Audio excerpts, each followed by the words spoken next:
9397 Network and Hot 9397 presents Sapphire'S Soup du Jour with Just Bob, stirring the pot and serving the latest soup. Brought to you by Hey Love Saloon, Adam's Apple, Janet'sCloset.com, and Janet'sDungeon.com. Hi, everybody.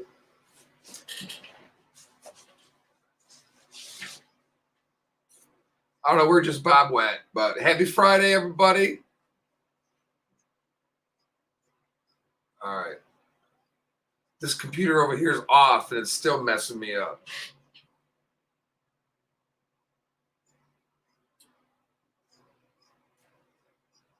Got a lot going on. What a day.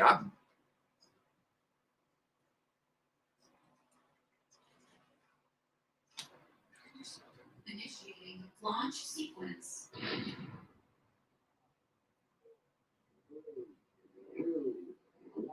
This is...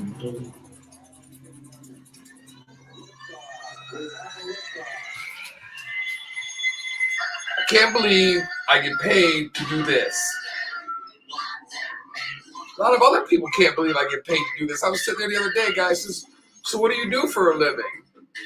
I go, I'm a radio show host. You get paid? Well, you just asked me what I do for a living. Now you... Do most people in radio not get paid?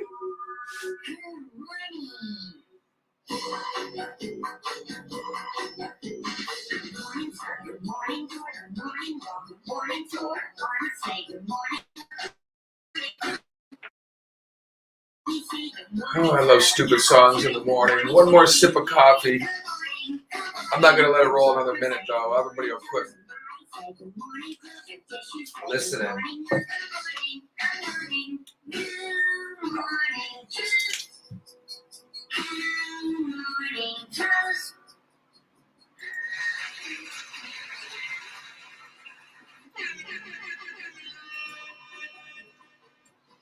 All right, enough of that. Good morning indeed. At least it's morning for me where I'm at.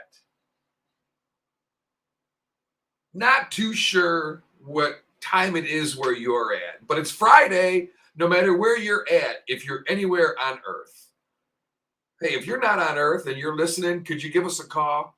888-456-2157, extension 3, right? And I want you to say, take me to your leader, if you don't mind. Yeah. So we are live in the studio. I got to make sure everything's working here real quick. It's the weekend. I loaded the proper show. The live broadcast is working. We are not only reaching out to 2 million people throughout the whole world, except Russia. They probably banned us. I'm fine with that. Actually, no, I'm not fine with that. I'm not fine with that at all, because the Russian people don't know what's really going on in the world now, do they? Not that we do. Is our media really giving us the truth? No. Well, slightly. A little bit of this, a little bit of that. Most opinion. But that's another story altogether. It is April 15th. Good Friday. If you are Christian, Catholic or Christian. I don't know if all Christians celebrate Easter or just Catholics. No idea. Maybe that's a weird question. Not quite sure what happened to Just Bob,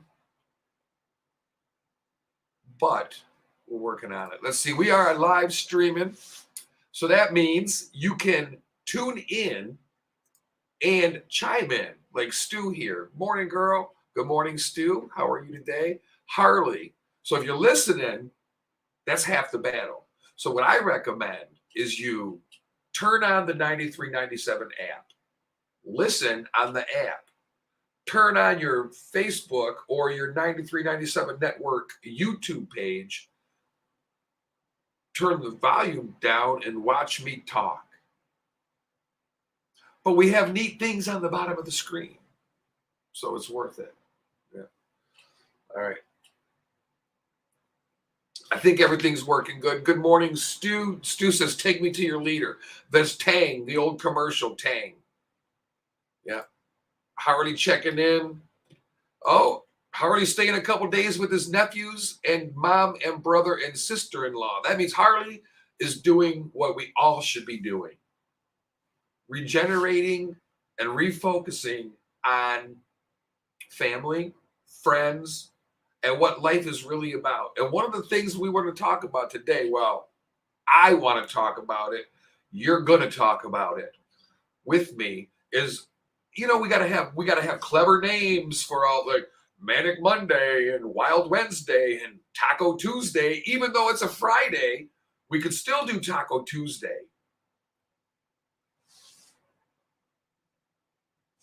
But,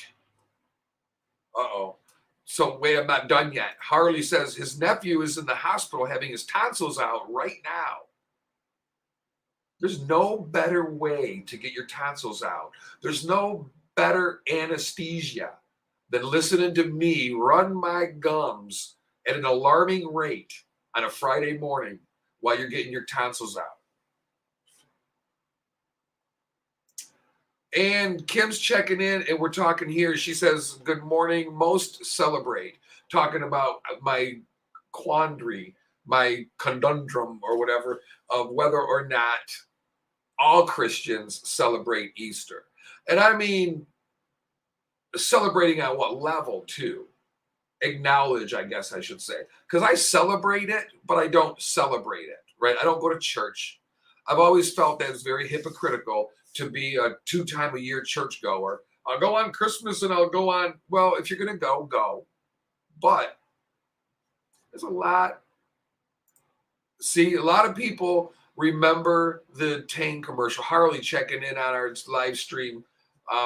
You can do it on Facebook through Sapphire'S Soup du Jour page or 9397 Networks page. Also live streaming on 9397 Networks YouTube. I think I said that right. I don't know. Whatever. You're probably watching or listening already. So appreciate you very much on a Friday. Refocus Friday. It's ingrained in us now to focus on the bad. It's what makes the news ratings good. It's what the gossip. We got to have it. When the tragedy happens, a celebrity, Gilbert Gottfried passed away. Everybody is compelled to post. You saw a couple movies. We feel like we know the person, right? And we go, man, I got to post this so people know. And we're compelled to share the bad. But we don't always share the good, right? Maybe amongst your friends where it's more private, where it should be sharing our grief and misery should be private, and sharing our acknowledgement and good things should be out there for the world to see, but we're doing it backward.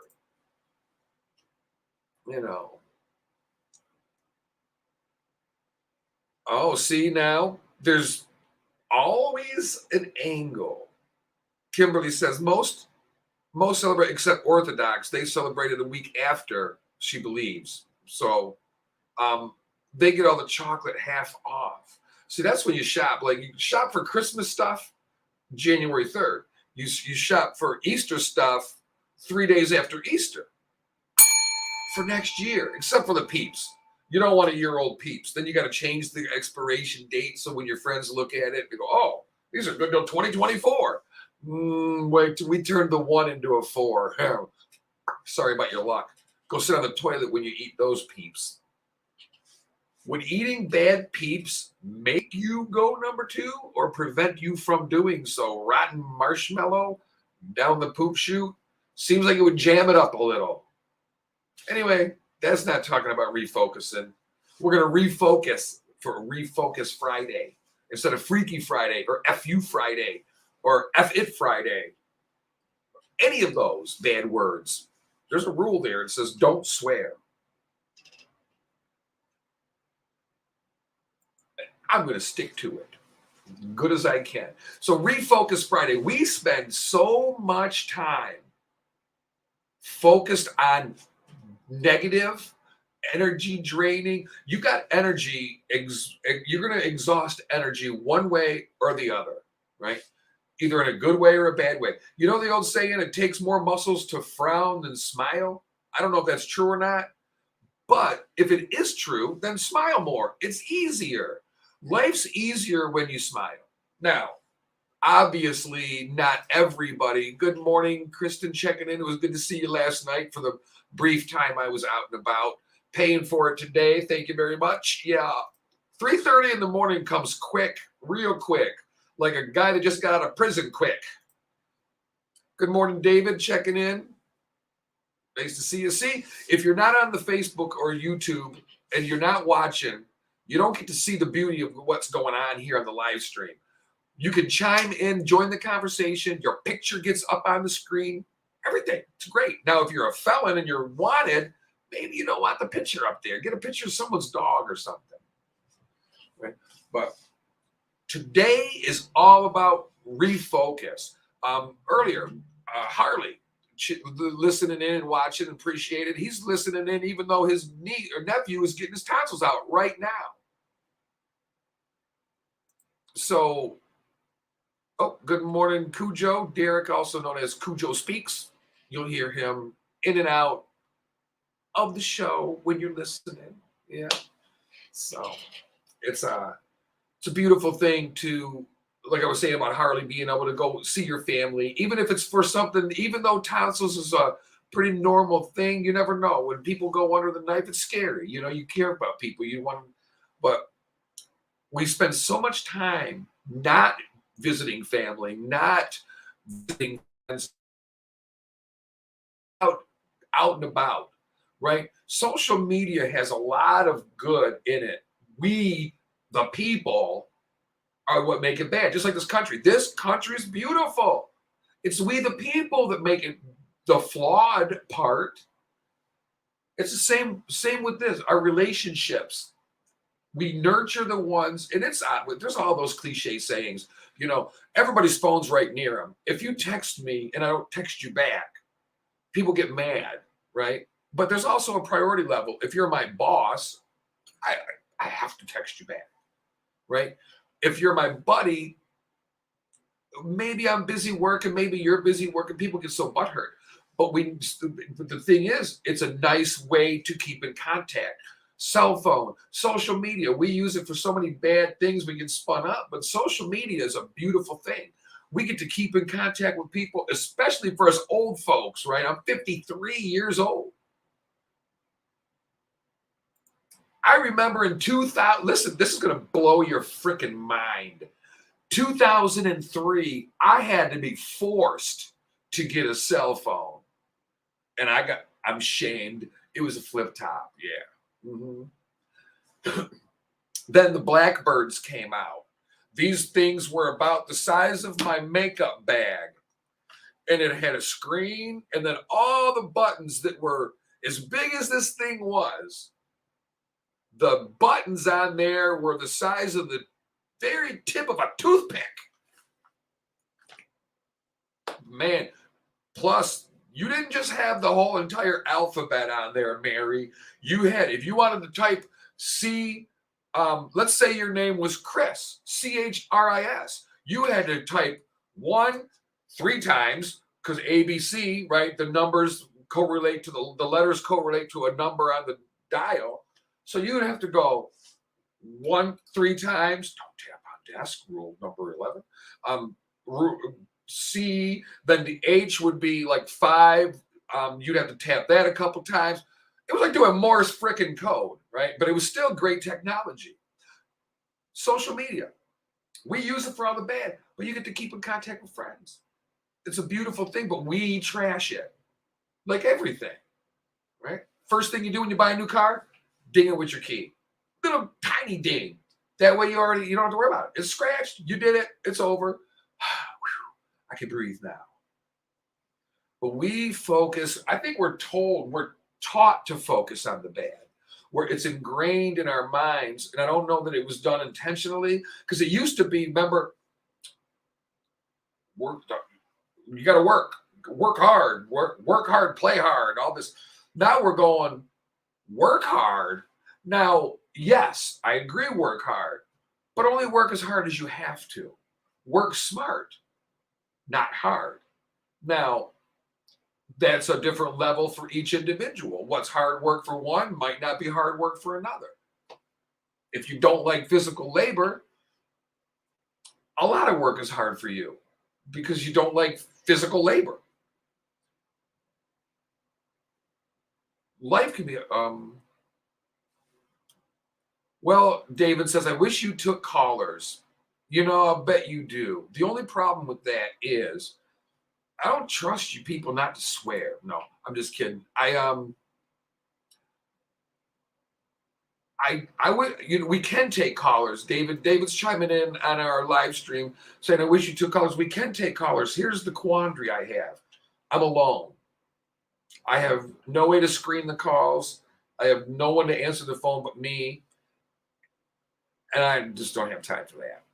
But we are looking for a third person to join us that would be in the studio, and that would be their job, running the board, getting the phone calls, and all that kind of stuff. But we can, 888-456-2157, extension 3. But I'm not answering. It'll go right to my phone. It'll ring, but I'm not answering. And wait a minute, there's a rule in here that says silent my phone too. There's a lot to this. I got here late. I woke up late. I went to bed late. It all unraveled on my way home from work last night. My perfect plan to get a good night's sleep. I'm driving down the road, I'm doing the speed limit, cruising, 7:30 in the evening, hardly any traffic. My car starts shaking, turning, right into the Adam's apple. Couldn't believe it. Stopped. Well, I'm here. Might as well have a drink. Drinks are like Frito-Lay chips. Nobody has just one. So yeah, then you got to wait for the buzz to wear off, I didn't get home till late. I had work to do when I got home. Had to have my frozen yogurt and peanuts and chocolate syrup. Didn't go to bed until pert near midnight. Didn't wake up on time. Was supposed to get up at 3:30. Threw my phone out the window, busted the window, had to plywood it up. No, I'm just kidding. Turned my alarm off, said I'll get up in 1 minute. That was at 3:30. At 4:11, I sprung out of bed like Christmas morning when I was a kid. Took a shower, got ready to go, sprung out the door, got here on time. Always on time. My time. Focus on that, baby. I'm not sure what happened to Just Bob. I'm going to send him another invite. Oh, wait a minute. Bob doesn't never come through until later anyway. We talk in the morning. We set the connection up. But usually, he doesn't leave the room. So maybe he'll come back in a little bit. Who knows? Kristen, Adam's apple, the bar of chips. Like Ponch and John. The old people will remember that. Chips. Can't drink just one, Kristen says. You better if Jerry the bartender's mixing them for you because he's a heavy-hander. Got to watch it. You want to lose your focus? Go to the Adams Apple when you come into the Detroit, Michigan area. Get yourself a Jerry special. Any drink he makes is special. Believe me.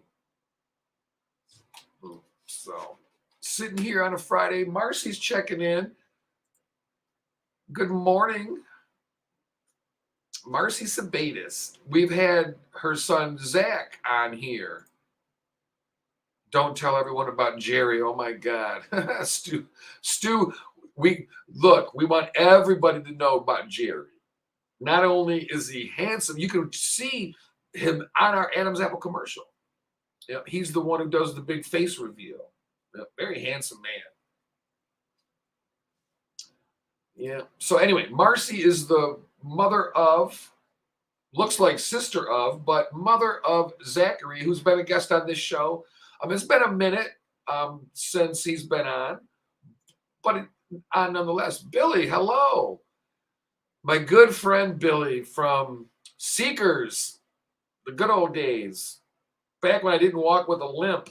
My legs were both the same size back then. Now I don't know what it is. See, got to adjust. Oh, I'm having fun today. Today was one of those, happy Friday, Aaron checking in. Yes. Today was one of those days where I'm like, you know what? I don't even have anything written down hardly. I got a couple things. We're just going for it.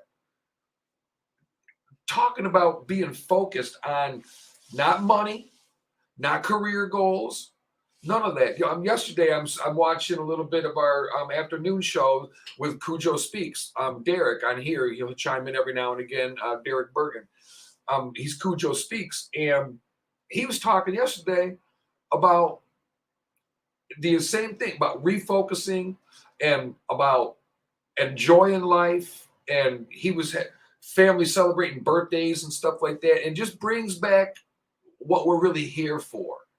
And we always seem to forget. We get wrapped up in all of these other things, how much money we're making. Like Derek was saying yesterday, or Cujo was saying yesterday, sometimes you just got to not be grinding. Sometimes it's okay to just sit still and do nothing. And if you're sitting there, you get home, you worked all day, you cut the grass, I got this to do, I got that to do, I got all this time, no time to do all this stuff. Well, sometimes you go, the grass will be okay. The grass will just have to be okay. I'm going to sit here, look out my window, and do nothing. We have a hard time doing that. We got to be doing something, right? No checking emails, nothing. Just chilling. Hard to do. We're like we're not doing enough, right? Like, what else could I be doing right now besides sitting here? Well, sometimes you need to. The only time you rest is not when you sleep. If that's the only rest you get is when you sleep, no wonder you're a prick. You know? Get some rest. Eat right. Maybe get laid every now and again. And if you do it by yourself, it is a momentary pleasure, but it don't fill the bill. You know what I mean? Same thing as them real dials. You spend $6,500 on a real dial, she won't even sass back. And they don't make the man. I've been looking. Could you imagine a real dial get a 6'2", 185-pound real dial man, the perfect man, because you can't talk? But how would you work that? You'd need him to be able to stick his tongue out. So let me see. My computer just shut off. There, no, we're rolling here. I'm waiting to see what's going on. If Just Bob is in the house today, we'll see what's happening. You never know. So yeah. Todd checking in. Good morning, everyone. Good morning, Todd. How are you today? Hope you enjoy your day. This, my friend Todd, known him since we were little kids, gets up early in the morning. You talk about grinding. And the only time he has time to do anything other than grind is when he's watching Michigan basketball or Michigan football. Other than that, he's working. And that's a good thing. Some people like that. You got to love what you do. And if you do, still work. Don't that whole thing of you'll never work a day in your life. Yeah, you will. You'll just love what you do. It's work. Believe it. Like these actors, these football players, these successful businessmen or women, they work. It's not easy. The paychecks are nice, but you work for it. You know. And then there's me who don't work for it. I just start talking. To be focused on everything going on around us drains our energy. And to be only focused on yourself is considered selfish. Well, we should be all selfish. We should all be selfish. but not greedily selfish, not selfish to a flaw, but that's again up to everybody. You know, where are we at? 7:26 a.m. Eastern time. We're still rolling along. We got that going. Today's turning out to be more perfect than I expected. It was a shambles, like I said. Today was a rough one. Todd chimes in, we ain't getting no younger. Got to get that money while we can, my friend. You're dang right. And what the thing that's nice about it is we have a drive to, most people have the drive to make a good amount of money, but the drive to separate and also have a pleasurable life. Right? Most of us do. We buy boats, we go on vacations, we do this, that, and the other. We even going out to eat is a social thing. We know it's a waste of money. To go to Applebee's, me and my partner to go out to eat will spend nearly $100 with the tip for two people. And we don't eat a ton. We eat a regular meal, couple of drinks. That's where the price comes in, the handy. The wine, she drinks wine. I get a couple of mixed drinks or a beer or a couple beers. And it turns in, and you give a good tip, and you know we all like a good tip.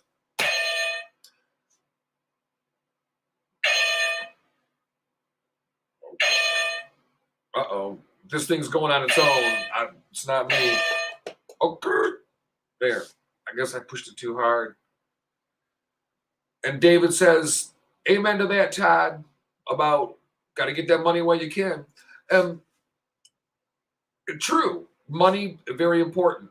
Focus on family, focus on friends, focus on making your money. We don't got time for no sleeping and resting, but we have to. We have to. Your friends, when you spend time with friends, we should not be exerting negative energy. So, like we were saying earlier, the frown turned upside down. It's harder to frown than it is to smile. So, let's make each other smile. And when we go through life, first thing we do in the morning, besides brush your teeth and go potty, isn't it weird how they put the toilet near the sink where you brush your teeth? And then they say, when you flush the toilet, particles go everywhere. Well, then why'd you put the sink near the crapper? I mean, geez. Whatever. You would think a bathroom would be toilet on one end, shower in the middle because the curtain will control the splatter, and then the sink on the other side. But what do we know? We sit on the toilet wrong anyway. You're supposed to sit on it facing the side so you have somewhere to put your stuff. And then why is the seat open in the front? Not for your balls to dangle. So you can wipe real good when you're done. You can put your arm right through there. You don't even got to move hardly. So we've been sitting on the toilet backward this whole time. It's what it's for. You got the toilet tank. You set your stuff up there. It used to be a cigarette. You smoke that while you're going potty.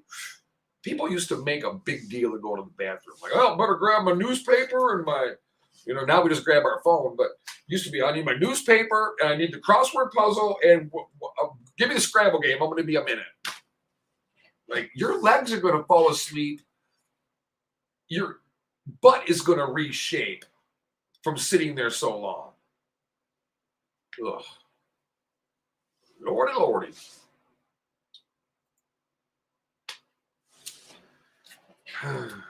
So, yeah, today we're going to talk about refocusing on pleasure. Life is beautiful. Stop screwing it up for yourself.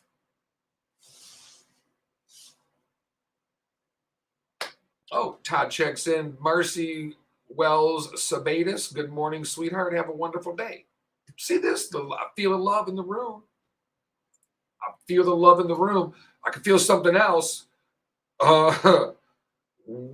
Okay, we got time for this story? No, we don't. When we get back, we're going to be talking about the woman with the world's biggest mouth finds out about the man with the world's largest penis.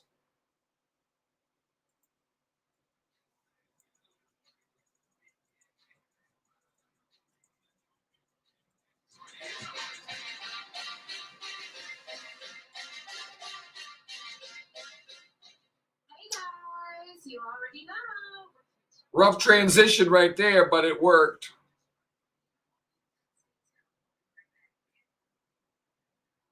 Oh yeah, I can listen to the music on these when you can't hear it, and I can stay on here.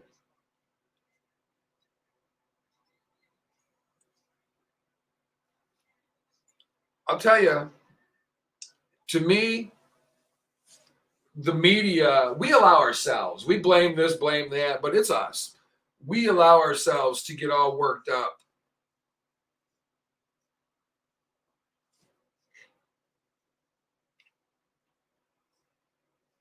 Hold on.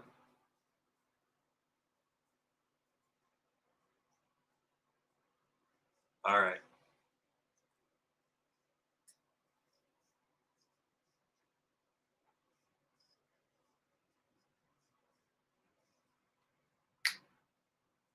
I love this music.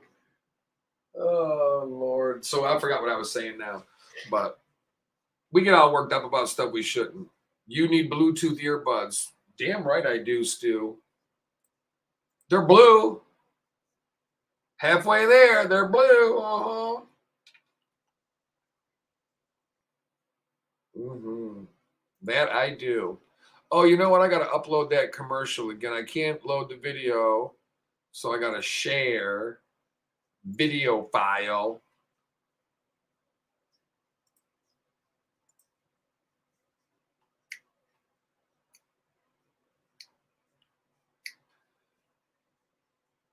That one. I haven't updated it at all.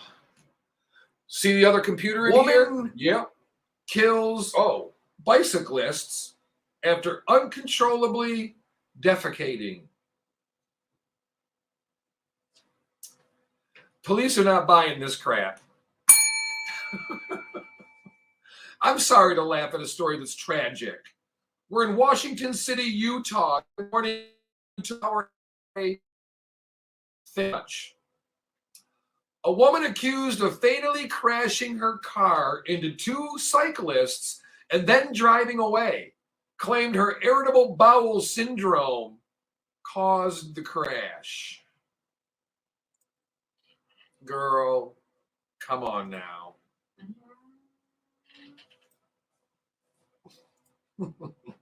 Little Berberigmus got the best of me, Your Honor. And okay, so why didn't you stop when you ran him over?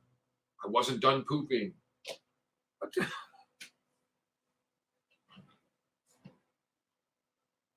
Two brothers from California in Washington City, Utah, competing in a bike race.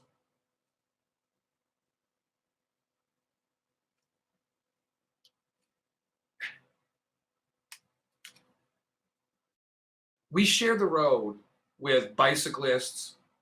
We share the road with pedestrians. We share the road with motorcycles. We share the road with other vehicles.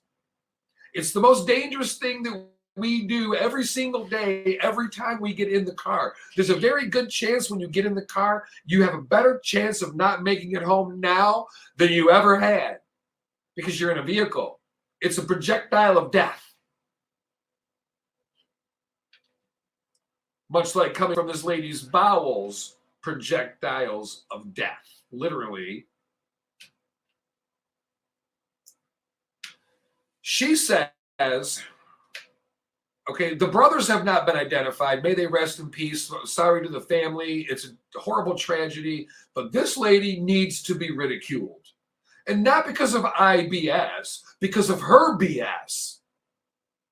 So the police make contact with the suspect, Julianne Budge, whose underpants were filled with fudge. Oh, wait, I'm not Dr. Seuss. Julianne Budge, 47, who told officers she's taking multiple medications for several various medical issues, one of which is irritable bowel syndrome. The irritable bowel syndrome has been causing her to defecate on herself without warning, quote unquote. So why are you out driving around without a Depends on? If it's been happening, it's no surprise. Like I have not yet crapped my pants today. So if I do it right now by accident, you can bet your sweet butt it will only happen once.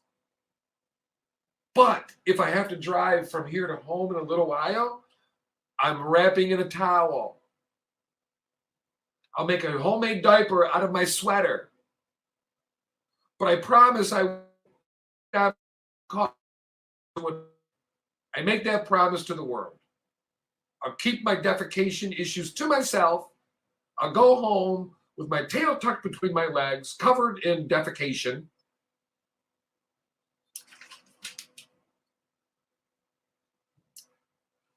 So she was driving from her home when she began to uncontrollably defecate on herself while driving. So she swerved. She knew she hit the two, but she couldn't get her car to stop. A witness at the scene said, didn't look to me like she tried stopping at all after hitting those two. The witness stated he followed her vehicle until she pulled over and stopped several hundred yards away from the accident. She had been admitted to the hospital the day before and had been taking fentanyl through an IV drip.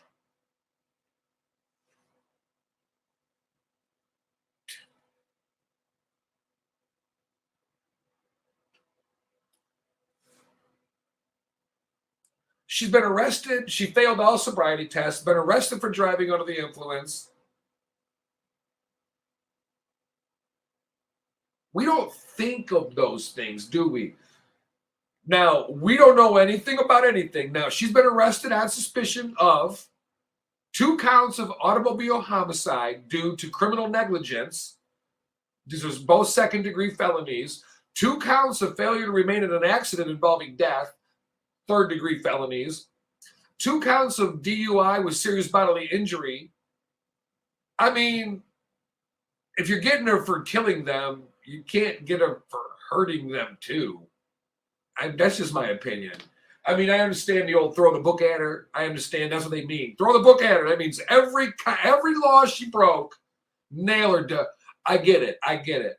But if you charged her with murder, well, then the assault charge doesn't matter. It's the death charge.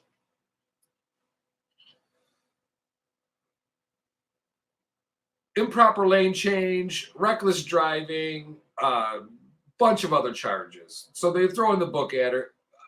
Rightfully so, but I go at the same time, look, if you caused death, obviously you caused injury too. So let's just take the highest charge and go with that. And maybe I'm stupid. Maybe it's because that way a lawyer might go, hey, wait a minute now, girl, you don't know what you're talking about. And that's true, I don't. I'm okay with that. I'm not paid to know what I'm talking about. I'm paid to talk about it. So maybe the lawyer would go, no, you don't understand. See, the prosecutor has to try the lesser charge too. In case they don't get the harsh charge, they can get the lesser and still be held accountable to some level. See, I'm not altogether there, but I'm not altogether not there either. I have my moments of grandeur. That wasn't one of them, but I do have them.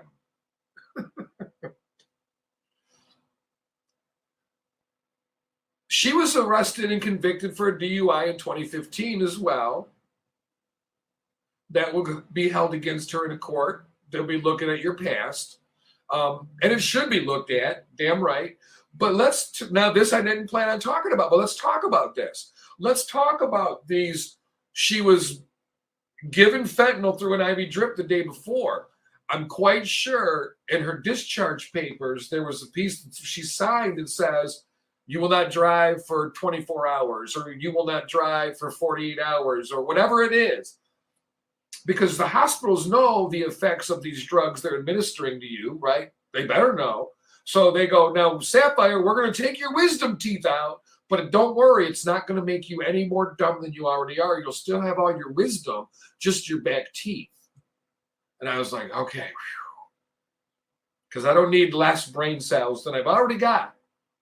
I do work hard to destroy as many as I can on a weekly basis, though. So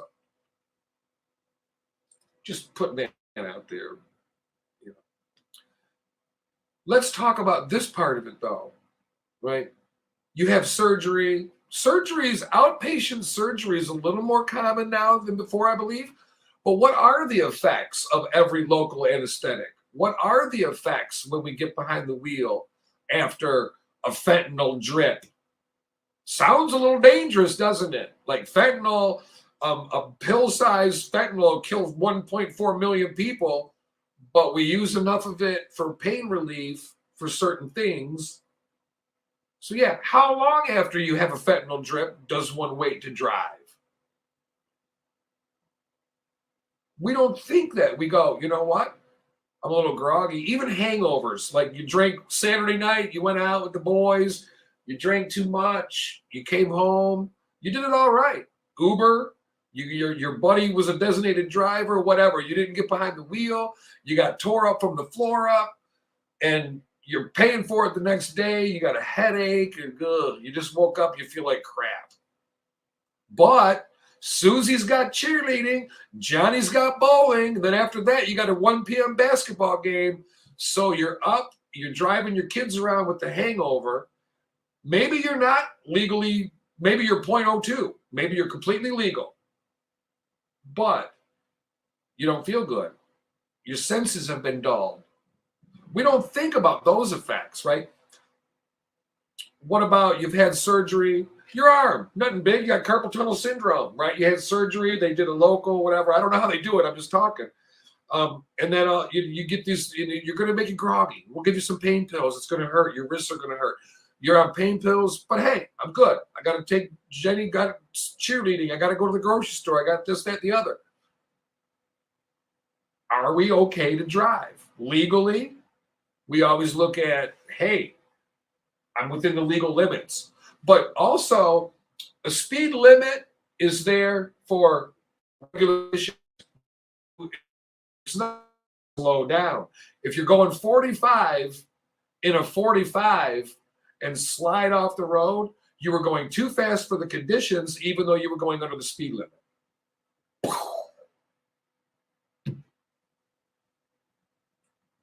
So we could be under the influence of something and not be legally under the influence of something that still caused us to crash. And can we stop calling these accidents when they're not accidents? An accident is when you look both ways, pull out, and get T-boned because you don't look good. You made a mistake. You didn't see the car coming. What's not an accident is screw them. They'll stop, pull out anyway. Crash. Oh, we had an accident. No, you're a butthole. We had a negligence, not an accident. So yeah, there's been an uptick in that bull crap. Oh, I hate that word.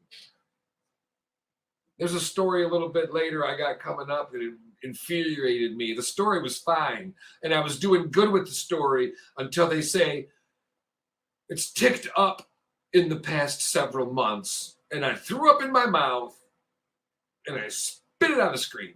No, that's gross. You wanted me to say I swallowed it? Is that it?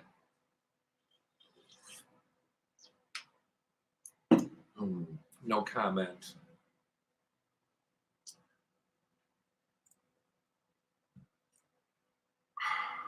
Irritable bowel syndrome made me poop all over myself, and I killed 2 people and ran. I couldn't get my car to stop. Well, because you didn't hit the brake pedal, bitch. That's why. What is wrong with people?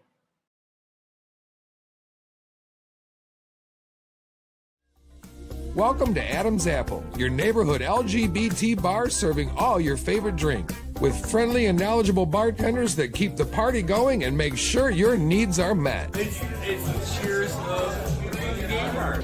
Your bartenders know who's coming in, where they're going to sit, how long they're going to be. Kick back and enjoy some fresh air on their large enclosed heated patio. Open year-round with music and weekly barbecues. Karaoke every Thursday night where you're the star. and Mexican Fiesta on the last Monday of every month. Located at 18931 West Warren, Detroit, Adams Apple.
There we go. Now you can hear me. I was just sitting here practicing. Oh, wait. Now I got to turn that down. Too many buttons on a Friday morning for somebody with my intellectual level. Oh, good Lord. I was out filming a game yesterday. Soccer in a typhoon type wind, 60-mile-an-hour gust or whatever it was. Oh, time to get back at it. We'll talk more in a minute. Hip-hop and R&B mixed in with the music your parents used to rock to. Your dreams was young.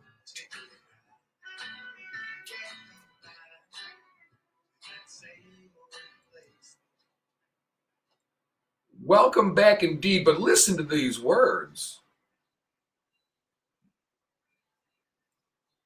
Your dreams were your ticket out. Where did your dreams go? Down the toilet? Huh? Just wondering.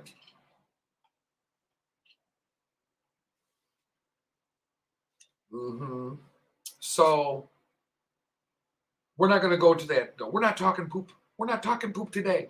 We're talking big boners. Uh-oh. Well, you can get one, but you'll be sorry. All right, we're having a little fun on a Refocus Friday.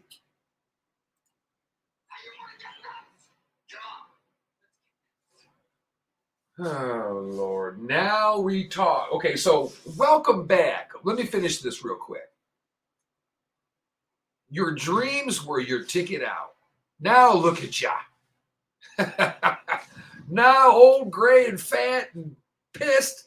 Oh, screw the world. So much for a good day. No, I'm just kidding. Here we go. All right. Let me get rid of this welcome back crap. Going back to the weekend music. Levels appear to be decent. I don't know. Boss ain't called yelling yet, so I think that's a good thing. I don't think they yell.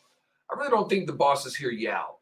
I think they talk, and and then if you walk in and there's plastic on the ground, then you're in trouble. They don't yell. They execute.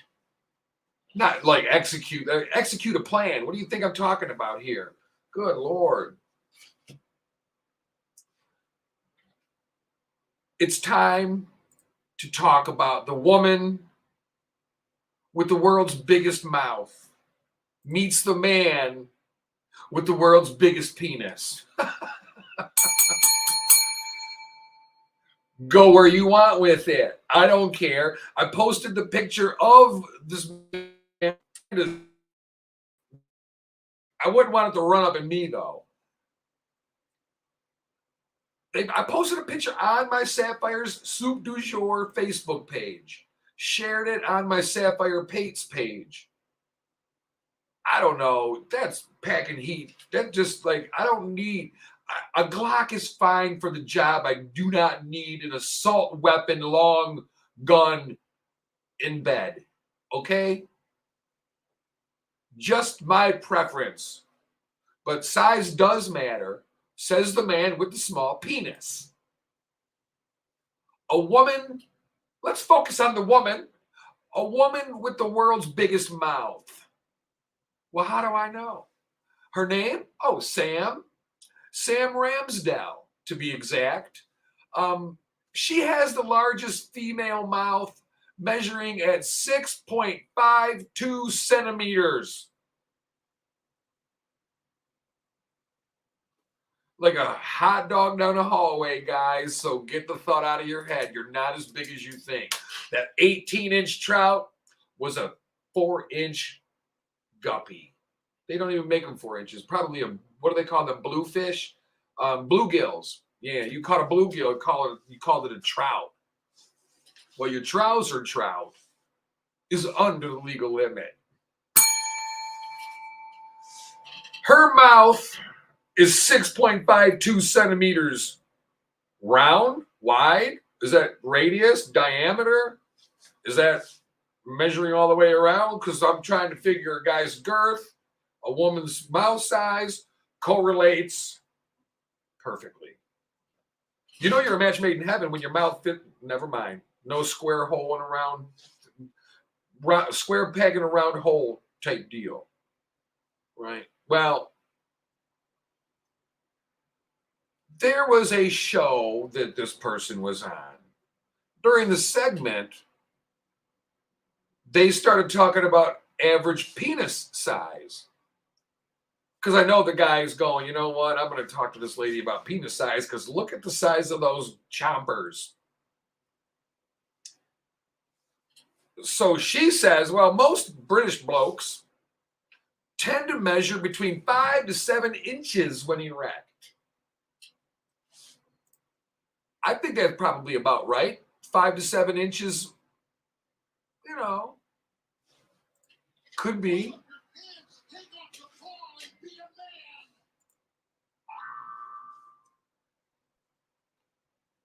Five, 7. Full mast. Not when it's wet noodle. So Jonah is the man's name that yields the biggest schlong.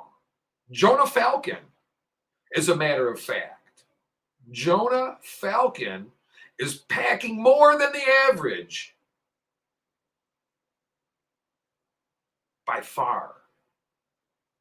More than twice the size of your shriveled up little Vienna smoked sausage, right? It's a snack. He's got a meal. He's widely regarded as having the biggest Dodger, wiener, schlong, whatever you call it, penis. Penis isn't real sexy though, right? We won't say the other things that you can call it. There are a lot of other words. You're Johnson.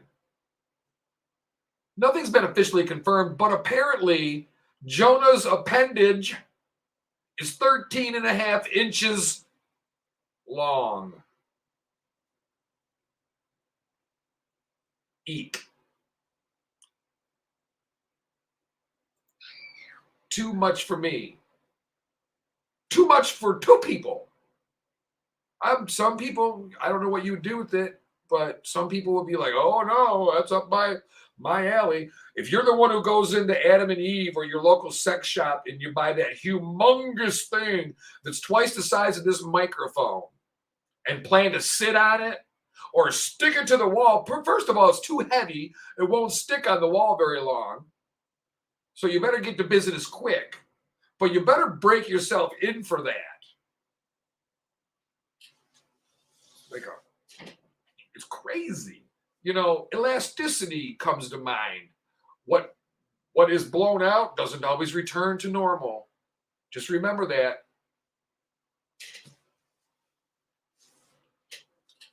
You know you've had too much fun when your poop just falls right out.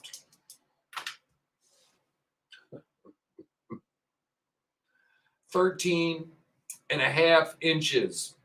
But the thing is, though, we need to know how big around it is. Because if you can't get it in your mouth to begin with, it doesn't matter how big your mouth is or how long it is. If it's like a Coke can, right? It's as wide as it is long. Well, what can you do with that thing? Go break up concrete for the road crew or something with it. I don't know.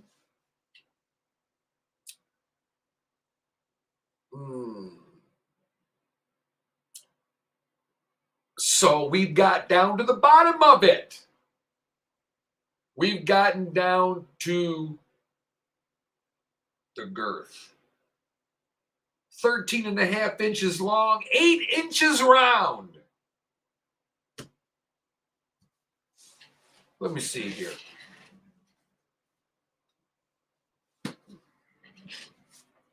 For those of you who are watching on live stream, this is similar to what this guy probably looks like. A Lysol container with 80 wet wipes. You'll need 40 of them when he's done with you.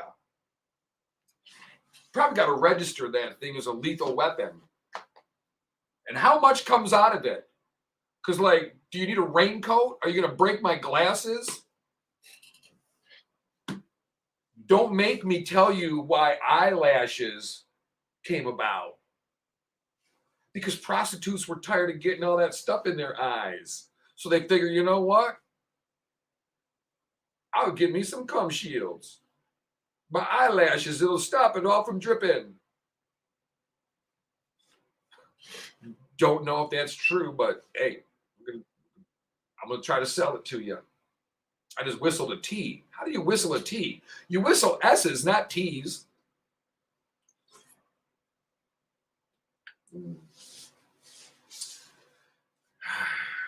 $13, that's That's a curse. You can't even sit. You can't even sit on it. You got to, like, when you get into the restaurant, you got to pull it up and sit like, tired of carrying that thing around with me. Get ready to leave, throw it back over your shoulder, walk out the door. Gotta go. Me and my penis are out of here. Thanks for dinner.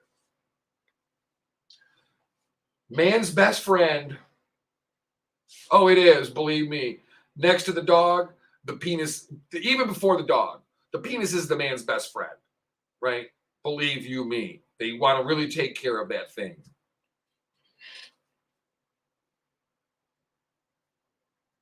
Okay, and now the picture of the lady with the biggest mouth, normal sized teeth, big lips, makes you wonder what you did. I'm going to try to get her on this show. How, she could be in the circus or something, like, watch this lady swallow a whole cucumber.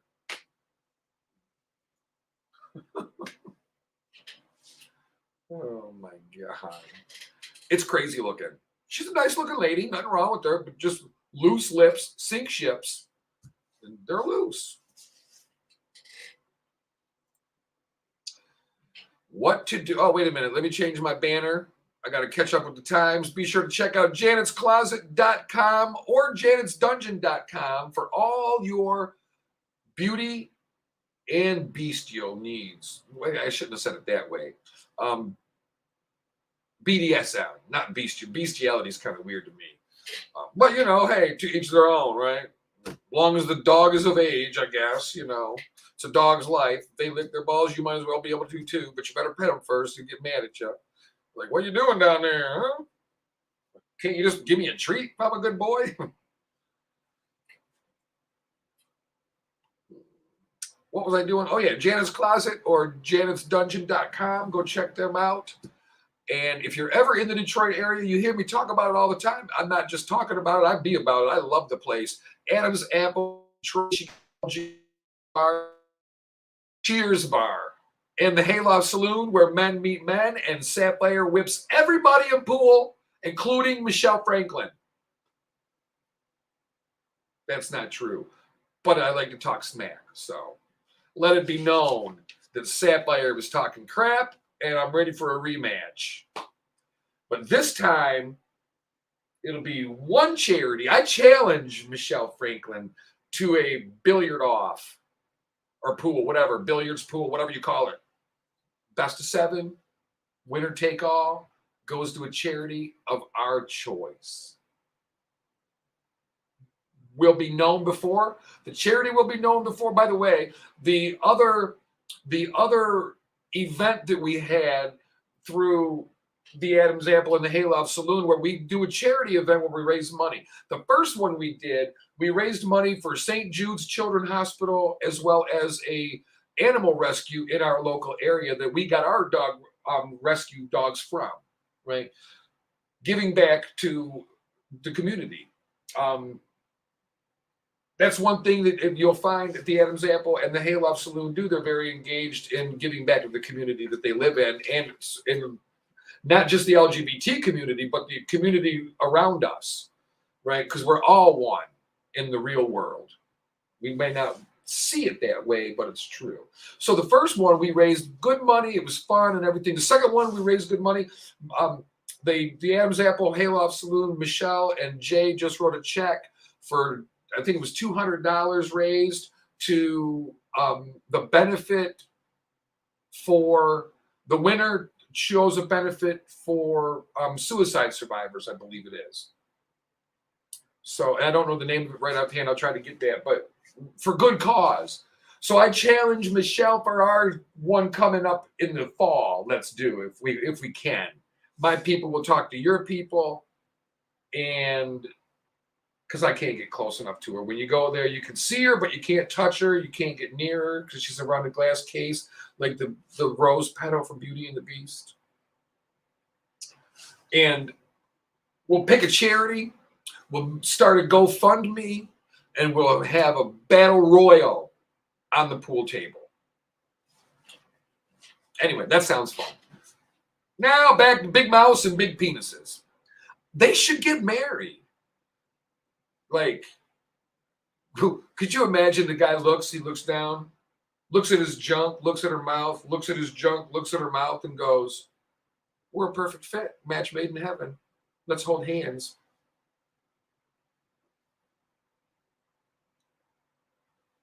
Oh.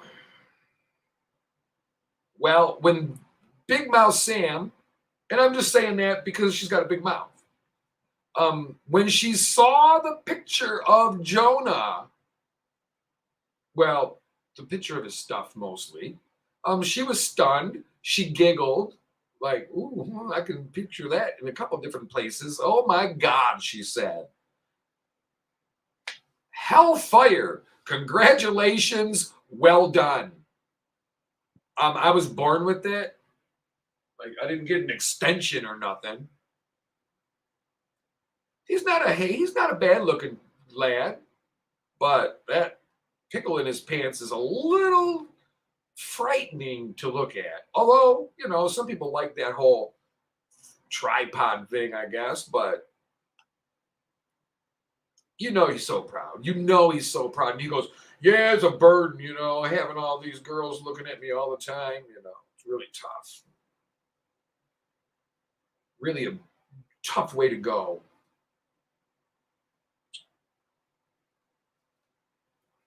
8:08 Eastern. You're listening to Sapphire'S Soup du Jour. I don't know what to tell you. Fridays always seem to be a party day. But for me, it's no different than a Monday. It's no different than a Tuesday or Wednesday. But there is something different about it. But today's even more special because it's Good Friday. I am a terrible, terrible Christian. I'm a hypocrite. I drink. I party. I say bad words, except for on the air. It's a rule. I have impure thoughts about boys and girls, all of them over the age of 18. I act on my thoughts. I'm a sinner. But I'm also a saint. I'm a saint, bad example. Oh, let's see. We're slacking with the comments here. Okay, Marcy, good morning. Todd, Greg. Oh my God, 13 and a half inches. You can put it on your shoulder and burp it until it spits up. Oh, God. Oh, yeah, you could do that, Greg. Yeah. Stu chimes in. It's a pole dance. And then Greg chimes in again. You would also need a third leg for it. That is the third leg. What a burden that would be, having a 13 and a half inch short leg. You're like, why was I born with a leg with a hole on the bottom of my foot with no foot? And it's where I pee out of. It's really weird. I couldn't imagine. Well, I can imagine, but I don't. No, thank you. You can't tell me it wouldn't be painful for the woman. But anyway, we're done with that. We're not talking about penises all day. God help us through all this. We're going back to Christianity. All right, let's talk about penises. No, just kidding. Good Friday. Like I said, I'm a sinner. I eat meat on Fridays. I'm not going to today. I'm going to do my best to not eat meat. Maybe a little chicken, maybe some steak, maybe a hamburger, but that's it. No other meat. That's it. No, I promised myself today because I don't think of it. But it's funny because I love fish. But you can't force me to, like, when I think of Friday during Lent and I go, oh, I'm supposed to eat fish, I always go, yeah, but I want a burger. Oh, there's Bob. When I think of Friday, hello there. And I go, oh, I'm supposed to eat fish, I always go, yeah, but I want a burger. Let's see, do we got Bob on here? Can we hear you? Oh, can we hear me? Oh, whoa, yeah, loud and clear. I had the app on, so . Oh, good. So we're Nice good. bunny ears. Yeah, you want to pet me? Pet the bunny, ever kiss the rabbit between its ears? You Sound. can do that. How are you today, Bob? I am just fine. Feeling a little Easter-ish. Yeah. Stu noticed you have ears. I have ears. That is very I do true. have ears. What's shaking, Mr. Bob? What's happening? Not too much. Getting ready for a nice holiday weekend. Gonna go. Was listening to you talking about the apple, among other things, penises and stuff, But have to go visit our friends at the Apple and say hello. And other than that, it's gonna be a nice weekend. Got a Sunday brunch planned. Yeah. Gonna be good. Yeah, I'm having. Greg says, "Can I pet you, Bob?" Of course. Yeah, only where it hurts. Soon as the petting farm opens shortly. Saturday, tomorrow, we are having Las Palatas, that Mexican restaurant, Las Palatas. Yes. Oh man, Yeah, I'm so jealous. we're going to be having that. It's going to be me, Katie, and her Aunt Karen, and we're going to go to dinner. And then after that, at 8 o'clock, she's going to the church to go for the Easter vigil or something. Right. I think it's at midnight maybe. But she's Yeah, going at 8 o'clock. So we're going to have Okay. dinner, and then we're going our separate ways. We're not going to the church. But Sunday, You're not We're going to going- church. A little churching might help you, girl. a little church would help me. Yeah, and I'm not opposed to going. I'm I'm just opposed kidding. to the look I would Oh, get. I understand. Everybody trying to save me. Yeah, And don't save me, I'll save you. that's right. Thank you. Follow me if you want to live. Thank you. We're going to go into our casket sideways, missing an arm, half a leg, Oh my my! cheek bitten off, no front teeth. Wow. Yep. You All got in 1 big minute. plans. Yeah, that's the plan. Go out. It's going to look like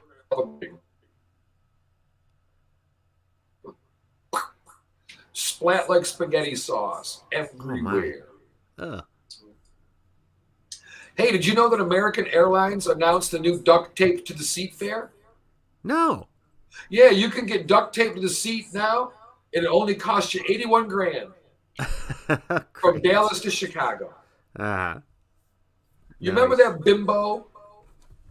We can't say bitch. So we Which say bimbo? There's so many of them. She was duct taped aboard an American Airlines flight, Okay. right? Uh-huh. She was fined $81,950 by the FAA, the largest fine handed out to date. Well, An idiot. idiots. I know. Well, Deserve. think about it though. People, we know better. You know what I mean? We know better. We just put. We do know better. We don't care. That's That's true. That's it. So she was captured on video. The video went viral, right? It was from Dallas to Charlotte, North Carolina, July 6th of 2021. Okay. Yeah.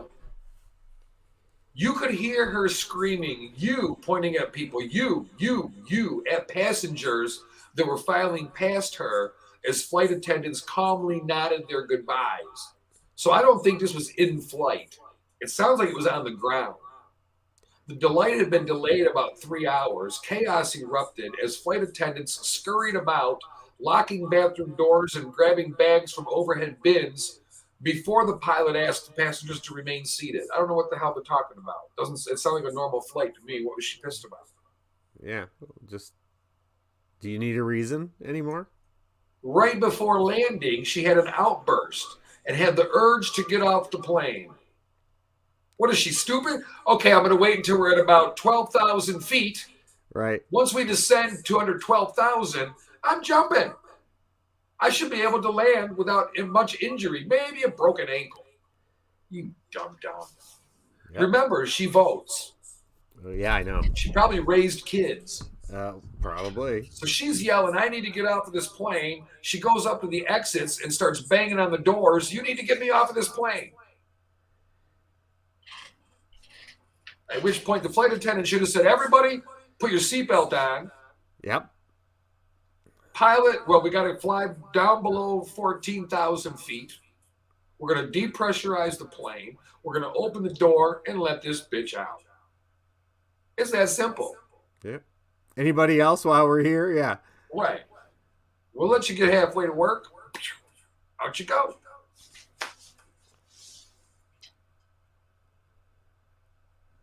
I don't know. She was restrained for safety because she bit a flight attendant after attempting to open the door to get out. Oh, well. So for the safety and security of customers and crew members, they duct taped her to the chair, including her mouth shut. Awesome. Awesome. I love it. I'm not mad about it. They taped her mouth shut and they taped her to the chair. Her arms behind her back. Yeah. And duct taped the chair and mouth taped shut. The epitome of sit down and shut up. Yes. Exactly. Love it. Love it. Love it. She can also be the last one off the flight at that point, too. We'll take our time. She also, no. Take her off first. No. Let her sit longer. Oh, yeah. Everybody can walk by her. Yeah. Point and giggle.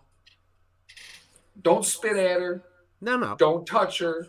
Just laugh at her. Yeah, a little embarrassment on the side just doesn't hurt, you know. She also attempted to hug and kiss passengers, tried to exit the flight mid-flight, and bit another crew member multiple times before being restrained. Okay, so maybe, ouch. Maybe, yeah, it's mental pulled illness my instead. Maybe, right out of maybe my we shouldn't. ear. That hurt. Ow! Maybe we shouldn't be making fun. Eardrums came with it. Oh, Lord. Did you know it's against the law to prohibit, to interfere with aircraft crew or physically assaulting or threatening to physically assault air crew? Well, no kidding. It's illegal to do that to anybody. That's right. Again, we have a law. We should make it against the law to shoot somebody in the face from 40 feet away. Right. It already is. Mm-hmm. You are right. Dum-dums. Oh, lordy, yeah. I don't know about duct taping to the chair as a good means, but by any means necessary. It's every airplane needs the plastic, the zip ties for hands that the police can use to restrain people. They've got to have the capacity to basically arrest people. If you're in the air, that's what you get. Oh, I can't hear you because I got no headphones on. This technology. There's cameras up now. There's a whole computer here. Do you see the computer? Mm-hmm. I do. This is the last day I'm bringing my computer. Well, awesome. Yeah. So there's a computer here. There's a camera on the computer that's right facing this way. So if I'm looking at the computer, there's a camera there. Right. On the wall, mounted. I won't need this camera that I'm looking at now anymore. I'll be right there. So when I'm using this now, because my computer won't be here anymore. Yeah. Well, that'll become this, and this will become that, and yeah. Yeah. This, that, and the other thing. The other thing, yeah. We do have the other thing now too. So. Bob sign, want to pet me? Oh Lord. Any takers? It's early. I want to rub your belly until you play dead. Oh. That could be arranged. Well, for guys, isn't that like 10 seconds after sex? Something like that. I say that could be arranged. Probably the only way I'll get to sleep. Here's some cab fare. I'm taking a nap. That's right. Where are we at? Oh, look at that. We're halfway through our first song already. I guess it's break time. Yeah, it's that time. I guess so. All right, we're going to break and listen to the Sapphire'S Soup du Jour on Hot 93.97. We'll be right back.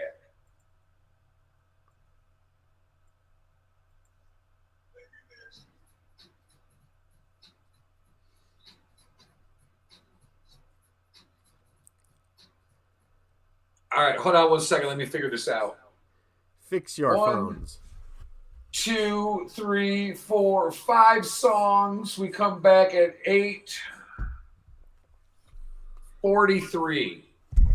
8:43. 8:43. Got it. And I'll put that up on the screen, but I'm going to stick around for a minute here. Yep. I'm going to go get some coffee and I will return. But I got to put in a couple of plugs here.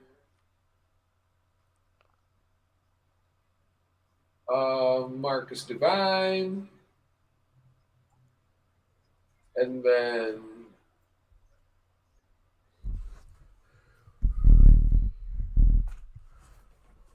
this here.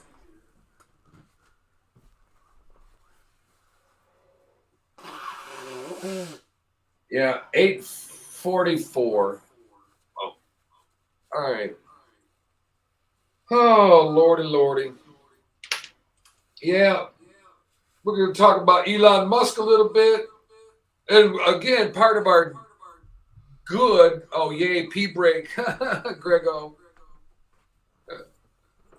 Yeah, time to go pee. If you got a penis, pee out of it. Now's the time.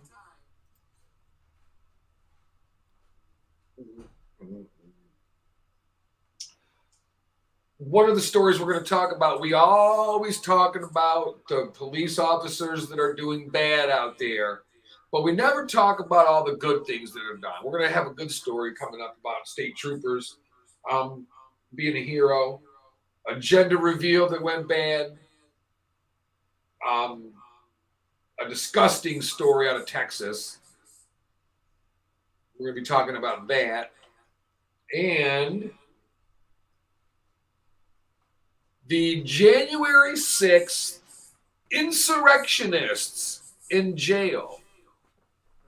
We're going to be talking about I got a little insight into what their life is like in their jails in Washington, D.C., in the correctional facility. And what's happening behind the scenes that we don't know about. Ooh, my hands, I've been using that lotion. Feels good. Jergens. Got a good scent to it. I use it on all my body. All my body. I need a face. I use regular soap on my face every night. And I need something better, right? I don't want to start, I'm 53, I don't want to start getting wrinkles. So I got to start taking better care of myself when it comes to my face. I don't do the masks or anything like that. Don't care for them. Just really never think of it. I never noticed a difference. I mean, when it's on there, you feel it, but then when you're done, I mean, it feels better because if you took Elmer's glue, you know, the old kind, you used to let it dry in your hand and peel it. If you did it all over your face like that and peeled it, you'd have the same sensation when you were done. You'd have the peeled feel of freshness. So I don't know that I ever bought into the whole facial masks. I know it's hard to say facial without giggling. He. Oh, lordy. Yeah. Time to chill and enjoy our life. Time to chill and enjoy the weekend.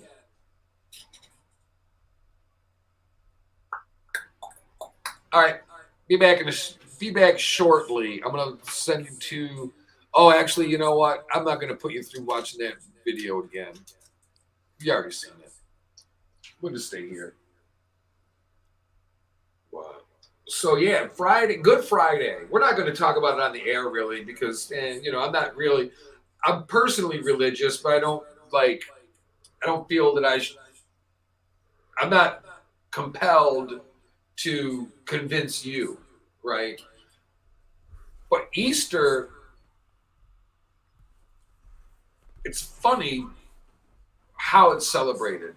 Like we were talking about the other day, though, Christmas is more widely celebrated as a generic time of family, friends, and Thanksgiving, basically. Whereas Easter's more religion specific. So people will be like, well, yeah, we celebrate Christmas, but we really don't celebrate Jesus' birthday. We're celebrating a time to remember how good we have it. We watch the news about Ukraine. We have no idea. We have no idea. I have no idea. I've seen the ugly in the world. I've seen war. I've seen all of it. I've seen the aftermath. I've seen it happening. And what they're going through, I cannot even fathom, because we're talking civilians. We're talking moms and dads and kids that are not part of the war. They're not part of the fight, being brought into the fight and being massacred. We don't even realize the impact, because when the war is over, we go, oh, war's over. Yay. Screw Putin, all these things. But in reality, they've changed this country's whole entire everything for decades to come, maybe 100 or 2 years, maybe. We as a country are 250 plus, not 300 yet. That'll be in 2076. Little math in public there, kind of. Baby steps. So imagine the length of time it's going to take them to recover may well be close to the length of time that we've been the United States of America, because of all the damage done. The billions, not just the money, but the billions of dollars of infrastructure being blown up. When Russia leaves and Ukrainians gain their country back, whatever's left of it, there's nothing left of it. Imagine it, looking out the window and seeing a guy walk in with a suitcase, but I look out, I see the sun shining, I see a privacy fence, wooden fence, there's probably a pool with a slide back there. I see, let's see what we see. Cars going by, people going to work, people going shopping, the restaurant here's full, people eating on a Friday. Better not be eating no sausage or bacon, bitches. None of this is going on in Ukraine right now. None of this is going on. There's nobody in Ukraine even sitting on the air right now, probably talking. We have it made. And we should be ashamed of ourselves for acting the way we do. Spoiled, rotten brats is what we act like. What? I said it. It's true. We do. We act like spoiled, rotten brats. We don't even realize how good we have it. We're not bragging. It's gracefulness. It's humility. Americans should be humbled by our freedom. We should be humbled by our right to vote. We should be humbled by our free speech. But we're not. We're empowered to act like freaking idiots by it. You can't tell me what to do. Don't let me place the blame on a rogue cop. But let's go to Grand Rapids, Michigan, and talk about what's going on there. A cop on top of a man shoots him in the back of the head and kills him. The man is from Uganda or somewhere. He's from an African country. They needed an interpreter to speak to the parents. But they're here. They're legal. They're allowed to be here. They're freaking Americans. All right. He's here. I don't know whether he's American, if they're visiting. I don't know. I don't care. The cop not convicting him, didn't see the video completely, saw the cop on top of a guy. But my problem is, didn't call for backup, didn't try to de-escalate the situation. I don't say let bad guys go, right? I say when you get pulled over, don't you be the reason the cop has to do this. What I mean is, part of what we should do is follow the orders of the police officer and he would still be alive today.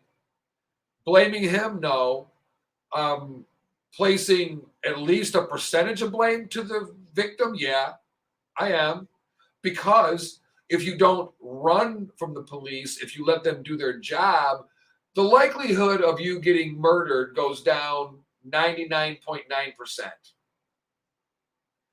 Is it bullcrap? You're going to go to jail for some bullcrap? Could be. But we're all going to live through it. But the cop should have called for backup. My point, though, is not whether they're right or wrong. My point is we're putting ourselves in positions to ruin our own lives. So you don't want to have a bad day. You don't want to go to jail because the cop's an ass and I didn't do nothing wrong anyway. Well, legally, he was driving with the wrong plate on a car. So the cop is going to see that and go, oh, because that's a Midwestern term, oh. Cop's going to go, yeah, we got to pull him over. This could be, if it was your car stolen, it could have been a stolen car. If it's your car stolen, you want to know about it. You want that son of a pup arrested.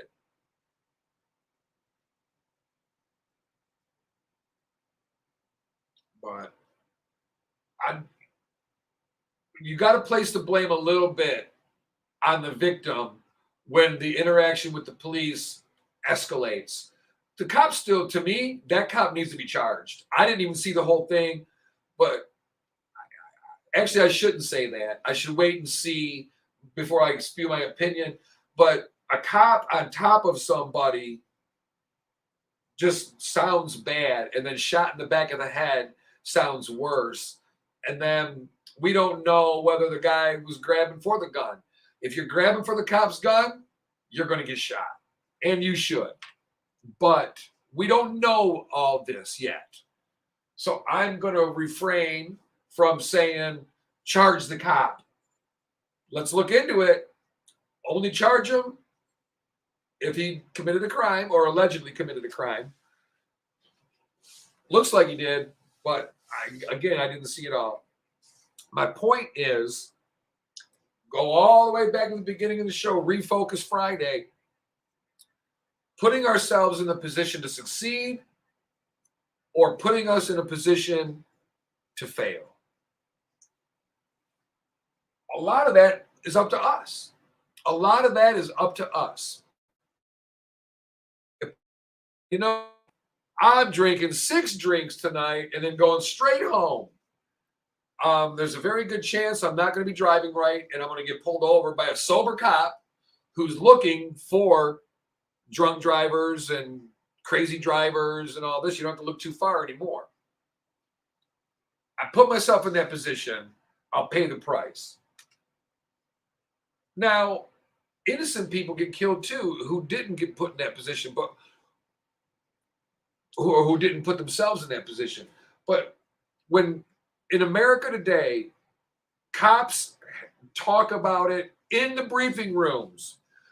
Everybody here, if you're a police officer in America and you don't understand the climate of social warriors and social justice and social injustice and all the other things that go with it, agree or disagree, you shouldn't be a cop because you're not paying attention. You're out in the street, you pull someone over, they run. Don't let them go. Hell no, don't let them go. Chase them down. But you're calling for backup. It's not because you're a pussy. It's because you have to call for backup. You might be the baddest mofo in the whole town. Not one person in town can take you, period. You still call for backup. Now, you've got more people coming on the scene to help witness and de-escalate the situation. Police are there to protect and serve. Police are there to de-escalate, right? I'm talking to you. You turn and run. I'm on my phone. We got a runner heading eastbound down Hayes Road. I got backup. I've got the camera on. I'm thinking in my mind, why is he running? or she. Why are they running? Why? They're afraid or they're hiding something. Are we going to be killing people today to stop this person? We've got their car. We've got their everything. Did they commit a crime so bad that we have to get them right now, that we can't run their plate? We've already run it. Find out where they live. Go get them. I'm not saying let them go. I'm saying every incident is not get them at all cost today. Violent crime? Yeah. Get them off the freaking street. No doubt about it. My safety depends on you getting them off the street. Then get them off the street by all costs, all nearly. Police have to also understand, though, when the son of a pup is running, you're mad. You go, that son of a bitch, he ain't getting away today. Right? And you're calling for backup, and then you realize, wait a minute, this is becoming too dangerous. When you're about to get into a physical altercation, and I'm not saying police should stand down. Quit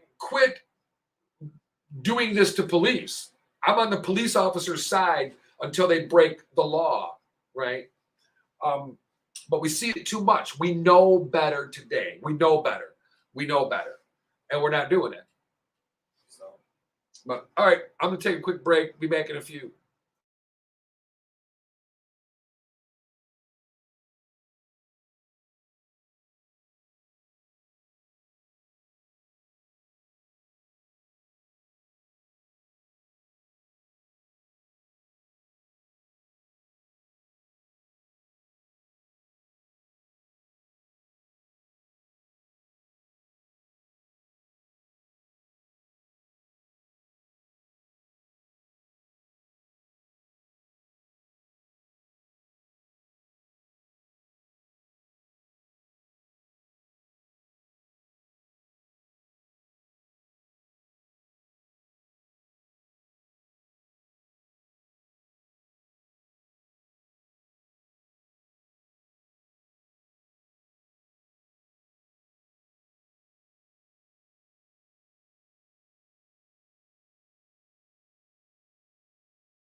Welcome to Adam's Apple, your neighborhood LGBT bar serving all your favorite drink. With friendly and knowledgeable bartenders that keep the party going and make sure your needs are met. It's the cheers of the gay bar. Your bartenders know who's coming in, where they're going to sit, how long you're going to be. Kick back and enjoy some fresh air on their large enclosed heated patio. Open year-round with music and weekly barbecues. Karaoke every Thursday night where you're the star. And Mexican Fiesta on the last Monday of every month. Located at 18931 West Warren, Detroit, Adam's Apple.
Cujo ain't kidding. Mixing the headphones is the best.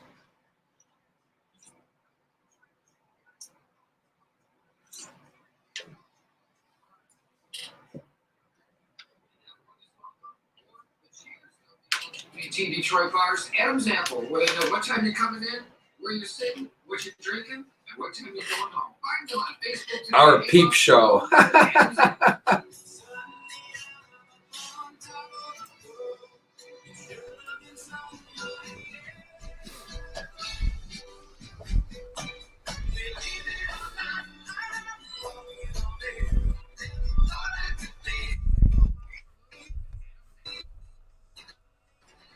Oh, I was walking on air until the gunshots rang out in the background because I forgot we're in America. We're supposed to shoot each other when we're mad.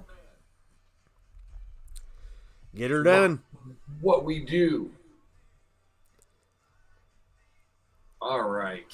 We're back at it. Let's see. That's going good. Everything's rolling. These lights are all working. Everything's here. Happening. I got my list of things for the show. Uh-huh. Sunday Takeover playlist. We need to come up with some songs for a Sunday Takeover. Oh, boy. We can do that. Got a lot going on. This studio is rocking and rolling. We got a meeting today. I can't wait. There's so much going on. When we come back in here Monday, you're going to see different camera angles. It's going to look different. It's going to feel different. Nice peep show, Bob, in the background. If you're listening on the radio, you don't get a chance to see Bob's little peep show in the background playing behind him. You got to go on the live stream broadcast for that, and that is on 9397 Network's YouTube page. 9390. Make sure you subscribe as well. Sure. 9397 Network's Facebook, as well as Sapphire'S Soup du Jour's Facebook. Another upgrade coming soon, Bob. Pretty soon. We're going to direct you right to the app, and you'll be able to watch and listen from the app very soon. Out. Yeah. Now we can be in a million places at once then. Uh-huh. Wow. Yep. A I'm lot excited. going on. 2 new studios opening in this area, which is going to put me halfway closer to home. It's crazy how fast we're growing here. Uh-huh. Downtown Detroit is a lot closer than where I'm at right now to home. Sure. So, yes. And likewise, I might be able to join you more regularly. Right. It's a lot closer. It's closer, Yeah. Sure. Yeah. So, very exciting. I mean, I can't wait. We're having a meeting today. I get out of here 10 o'clock, 10:30 meeting. I can't wait. I'm excited to see what's going on next. Now, maybe they're going to get rid of me. You never know. It's radio. This could be my last broadcast. But you know what? Rent is due every day on success. That's right. Nobody owns it. You're only as good as your last show. This could be my last show. Right? You never know. I think you're okay for today. I think so too. But we roll knowing, right? Hey, every day you just never. We know a lady in Detroit who went to a music break and never came back. We do. I know. She got a text from her boss saying, "Hey, Kim, guess what?" That was. I had never heard of that. You don't got to go home, but you can't stay there. You need to get out of the stay studio. here. You're Yeah. fired. That no, was you insane. can't work for free. Come on, let me finish my shift. I'll do it for free. Come on, my you audience needs me. That's right. You can play your other music. I'll even play it. Yeah, right in the middle of the song, gone. So, but hey, everybody, professional athletes, actors and actresses, everybody that's like that, fame is fleeting for most. You do have the Tom Brady's from 20-year longevity, but for most, it's fleeting. Now, let me say this. Tom Brady's celebrity power will go down when he retires again and is no longer in the game once you're 5 or 10 years removed from the game, your star power goes down. Oh, Period. absolutely. I mean, once you're not making movies anymore, your star power goes down. Well, yeah, you're only as good as people's attention span, which isn't very long in general anyway. And you better be in the forefront, if you're... Yeah, true that. I keep looking at this new computer. I walked in the other day. Princess says, "How big is your computer?" So we measured it. 2 days later, boom, same thing sitting right here. Wow. They're on it. I mean, I love it. It's exciting. I don't even have anything at stake in it. And it's exciting for me. Otherwise, I do have it at stake, but this is their baby. This is their business. And it's exciting. Could you imagine, for me, it's exciting, and you, it's exciting, Bob, and for everybody else, but could you imagine for them how exciting it is to see your dream 10 plus years in the business on your own, evolving into what it is? And I'm not going to spill any other plans or nothing, but they got more coming. I mean, it's a thrill to be a part of it, but it's also a good lesson. Take chances. I was 40. I've said it before. I'm a broken record. I was 48 years old. I go to broadcasting school. I go into the school talking to the counselors. They're trying to get me to sign up, right? So I'm telling them, I go, I'm 48. I'm a transgender woman. There's a very good chance that I will never work in a field here. And they couldn't deny it. But they, of course, they go, oh, no, we're open to everybody, blah, blah, blah. They've got to be. They want your tuition money. And they meant it. The school I went to is now closed. They've relocated, bought out by another school. They really did have the best interest of their students in mind. And today, I'm still friends with a lot of them. And with the instructors and the career counselors. And truly, they did do what they said they were going to do. And they still do. But I took a chance. And it worked. And I took an internship, non-paid, so that I could get on the air and get my opportunity. And boom. And meeting Bob, we met through the bars and stuff, being in the same community. And then you find out that I go to school, and you go, hey, I graduated there. Mm-hmm. So we start talking. And then when they come to me and they go, opportunity presents itself. Do you want your own show? And we have a morning slot, and that's what I wanted, mornings. Right. I go, this is perfect. This is like the biggest mouth meets the biggest penis. It's a perfect fit. Same thing. And it's the opposites attract. I'm a white transgender girl talking to mostly Black audience. And it works. We are still the show they don't quite know what to do with. Yeah, like, well, set that right there and walk away. Let it simmer. Let's figure that one out. But take the chance. Of course, you have to. I mean, if it doesn't work out, you've got a story to tell. But don't take no for an answer. If it's your dream, it's meant to be. I mean, that's the way I look at it. You have to. Anyway, I'm not letting anybody tell me no. You can get a million no's. You just need one yes. Right. And it's your life, and YOLO and everything else. If it's YOLO, then you better get it together, because you don't have a second chance. Amen. Amen to that.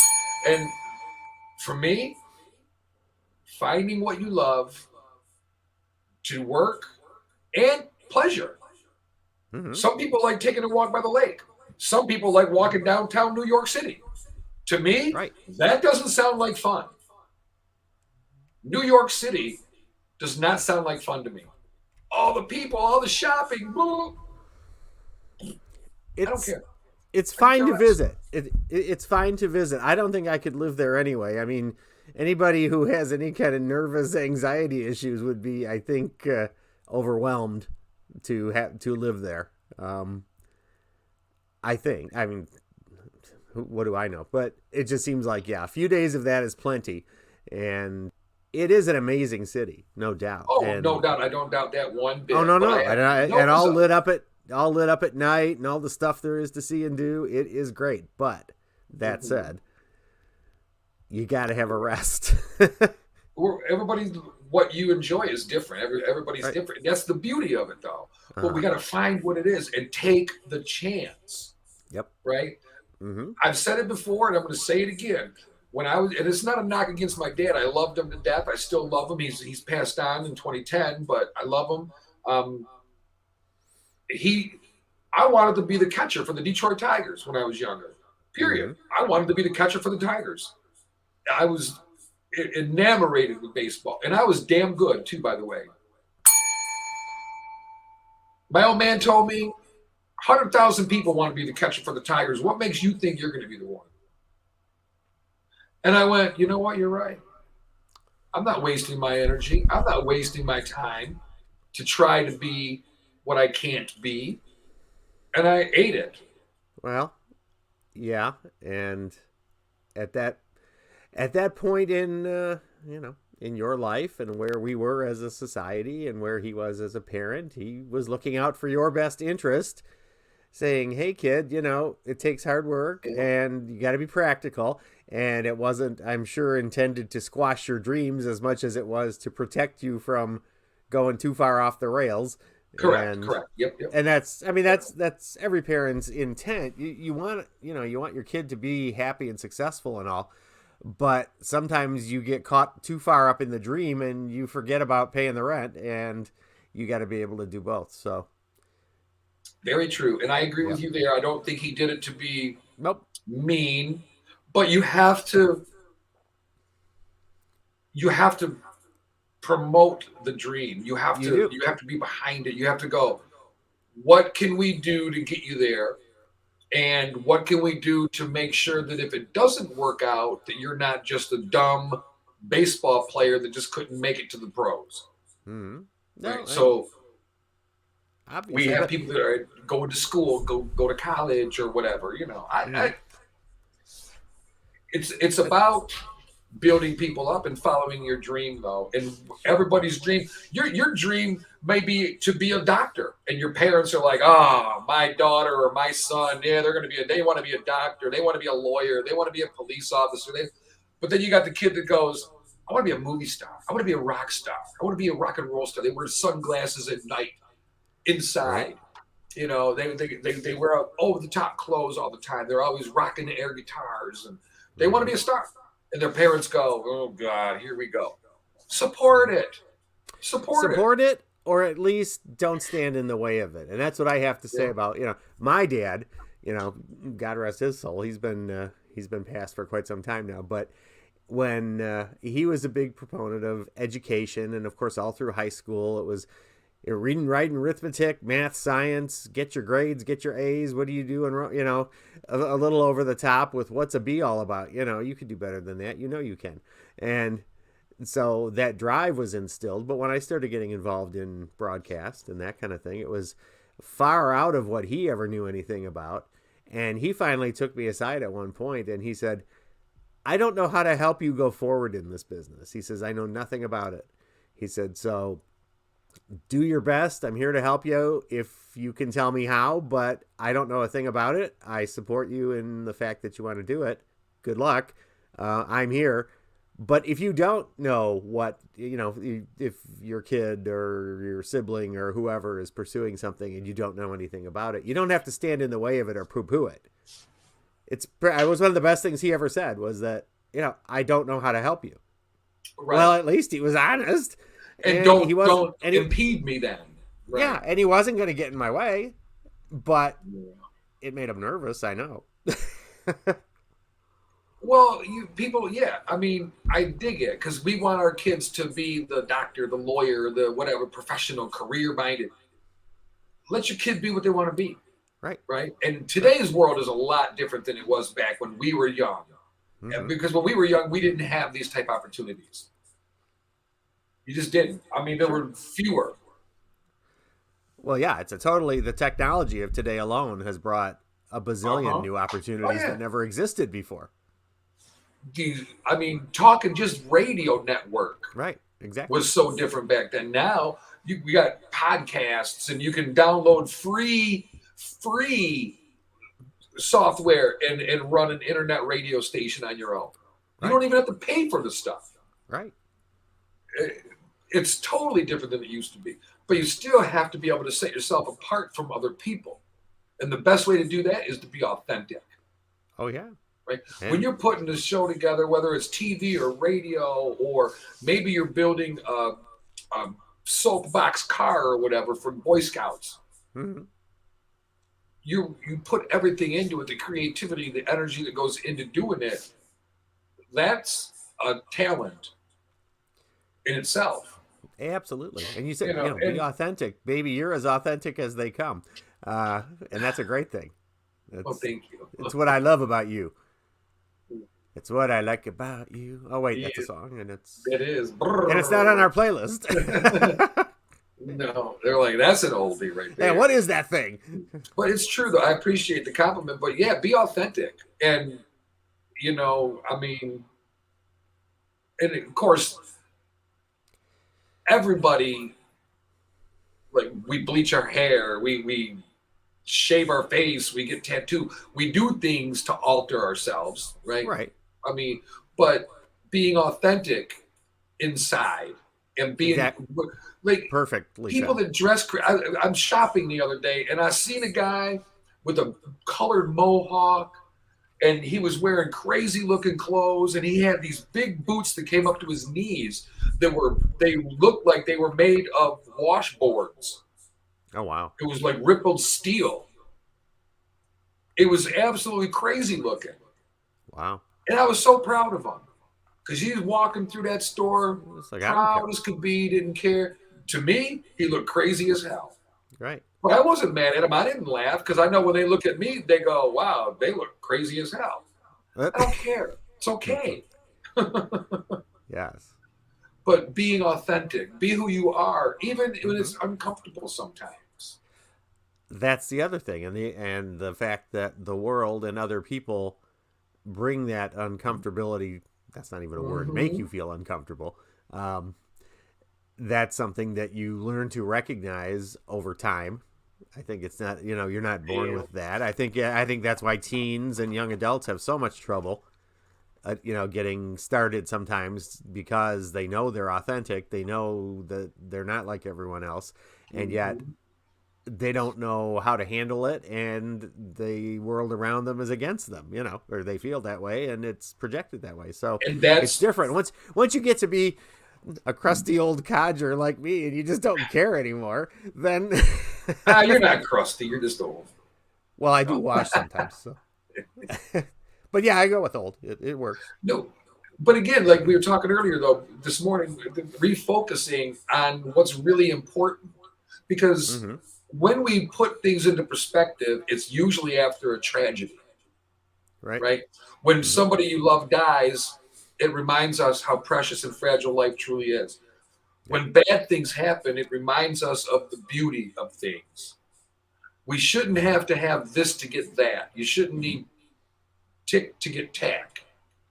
Right? We should wake up in the morning, and as corny as it sounds and cliche, we should wake up and thank whatever you believe in or whatever. Be thankful that you made it through the night and you got another day to screw up. Attitude of gratitude goes a long way. And I've embraced that true. more. And again, it's another as you get older thing. And I hate to keep saying it because that sounds corny too. But it is just the truth. The more experience you have and the more you live life, the more you realize this stuff. And we need to, it'll never happen because experience is the best teacher. We lived it the same way when we were younger. Our parents and the elders in our lives were like, if we could just reach them, if we could just help them understand that where they're at now is not where they're going. Don't worry about all these things. My children, when they're younger, you're trying to teach them right from wrong and all these things. And I felt obligated to be firm and true. And once I learned to compromise, it was easier. Now that they're grown and gone, I wouldn't even scold them for a lot of the things that they had done when they were younger. Yep. You spilled something because you were playing around, even though I told you don't play around because you might spill something. And now you did it, and I'm right, and now I'm going to yell at you. All I got to do, you already know as a child you screwed up. You already know mom was right. Mm-hmm. But And see, in that at that point in life too, in that dynamic, you've got a young person who you're responsible for molding and growing, and the cliche, they don't come with a handbook. No lie. You've never been a parent before. Now you're a parent. Guess what? You're going to screw some things up, and you're not going to mean to. You're going to do what you feel is best, and ultimately it's going to happen. And I can look back. There's a lot of things I do differently, but I was always out of love for my kids that I did what I did. It wasn't out of, out of meanness or anything else. But yeah, so again, it's that life lesson learning kind of thing. I would totally do things a little differently, not a lot differently, but there are some things that I did that I wouldn't do now. Being able to convey that to the youth would be so nice. Like, don't worry about this stuff. It'll pass. It'll be okay. Right. But we can't. It's impossible. It's not the way it was. No, it's just not the way life is. Yeah. Take 1 week and be grateful for everything. In a negative situation, there's always a positive. That's true. Yep. As bad as things could be, there's always a positive. And you could always tell yourself, there's always someone worse off than me. Yeah. Whatever your situation is. The only time that might not be true is the death of a child. Like if your child, we love killing people in our city streets now. So if your child is one of those unfortunate children that their life is taken, there may not be any good that can come of that. No, but I respect that. And I wouldn't throw that, at somebody right then anyway. But for all the little petty stuff. Yeah. Hey, look at the bright side. We know your kid was just murdered in cold blood, but hey, look at the bright side.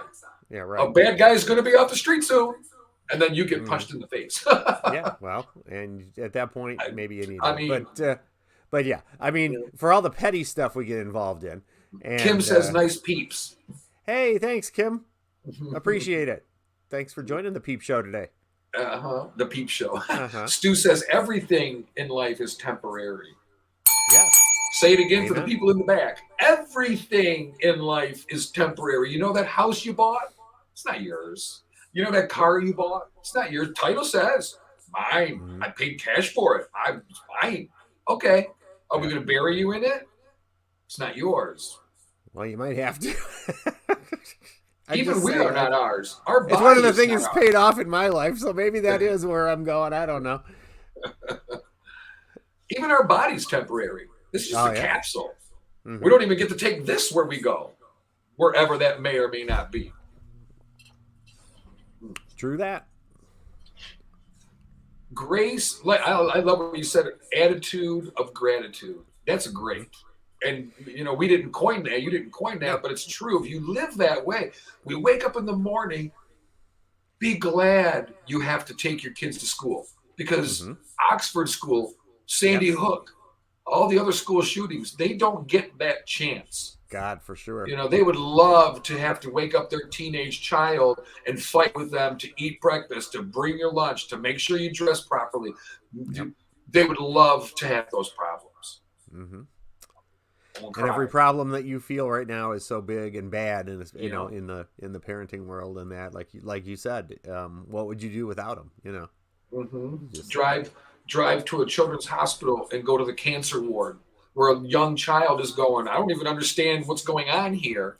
Right. Am I going to die? I'm 9. How can whatever's going on in my life be worse than that? Right. Oh, because you cut me off in traffic or you're going slow? The speed limit's 45 and you're doing 42. What are you, stupid? Get out of my way. I hope you die. Go around them. What? Ooh, you know what I mean? Yeah, I'm going to pull my ears out. Good Lord. Watch yourself. But no, and it's again, like anything else in life, your outlook takes practice, and if you're in the habit of thinking however you think, you want to think differently, you have to practice. You're going to fail, recognize it, but when you do recognize that you failed, it's a good thing because you have an opportunity to change that mindset. And when you fail enough, if you change it enough, then you're a success. And In your failure, like you just said, there is success. You realize you failed. You figured out what don't work. You go back to the drawing board and you improve upon it. Nobody's ever invented something the first try, right? Like you don't just go, hey, I wanted to make a pen and it worked. Well, no, you got to figure out how you're going to make it work. How am I going to make it work? An airplane, a telephone, a light bulb. The airplane didn't just fly the first time. What did it go, 10 feet or something like that? Man, that's a stone cold look you're giving us, Bob. We would think you were frozen up or something. 9:08 Eastern time. We're getting close to break. Now that Bob's frozen solid like a freaky peep show. Go to break in a minute here. Get it all back together. When we get back, we're going to be talking. This is a story out of Texas that absolutely disgusting. It's not about the border. It's not about anything like that. It's about animals. I love my animals. Let's see, before we go to break, Stu, you always find your keys in the last place you looked. True. But you have to remember the last place you looked. That's right. I haven't been here since the last time I was here. That's right. It's the memory part. Yeah. Where did I put them? I always put them in the same place so I don't forget where I put them. And then when you put them somewhere else, right. I did that one day not long ago. I looked everywhere for my keys. I was looking everywhere. And all of a sudden, I go, oh, I had called my partner at work and interrupted her work. And I was looking all over. I go, are you sure you don't have my keys? I don't have them. And they were where I left them last, in my coat, which I never do. I always hang them up. So. And Greg, or your glasses, he says, that when they're on top of your head. How many times have you looked for your cell phone when it's in your hand? Greg is so true, because I usually put them on top of my head so I won't forget where they are. But darn it, if I did forget where they were, I'm going to do that right now. Thanks for the reminder. There you go. Thanks for the reminder, Greg. I was in a public place, and it was so funny because I had said something about, trying to read this thing. And I said, but, if I had my glasses, it'd be great. And I'm wearing them just like this. And the person said, well, if you just put them on your eyes, it would work really well. And I had forgotten they were on my head. So again, it's the memory thing. Okay, who took my... Oh, there they are. Never mind. All right, who took... Oh, there they are. Hold on, there they are. Never mind. See, now all right, we're going to break. Let's see. Is it break time? Yeah, 9:11. Close enough, don't you think? Or no, I got a few minutes. Well, we do have a few minutes. It's all right. I think we're good for a few.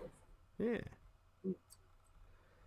Well, we talked about what I was doing for Easter. Oh, we talked about Easter a little bit. You're going to the dinner. You're having the dinner at Las Palapas. Mexican Las Palapas or something like that. Yes. Oh, it's one of the most wonderful places I've ever been to for Mexican food.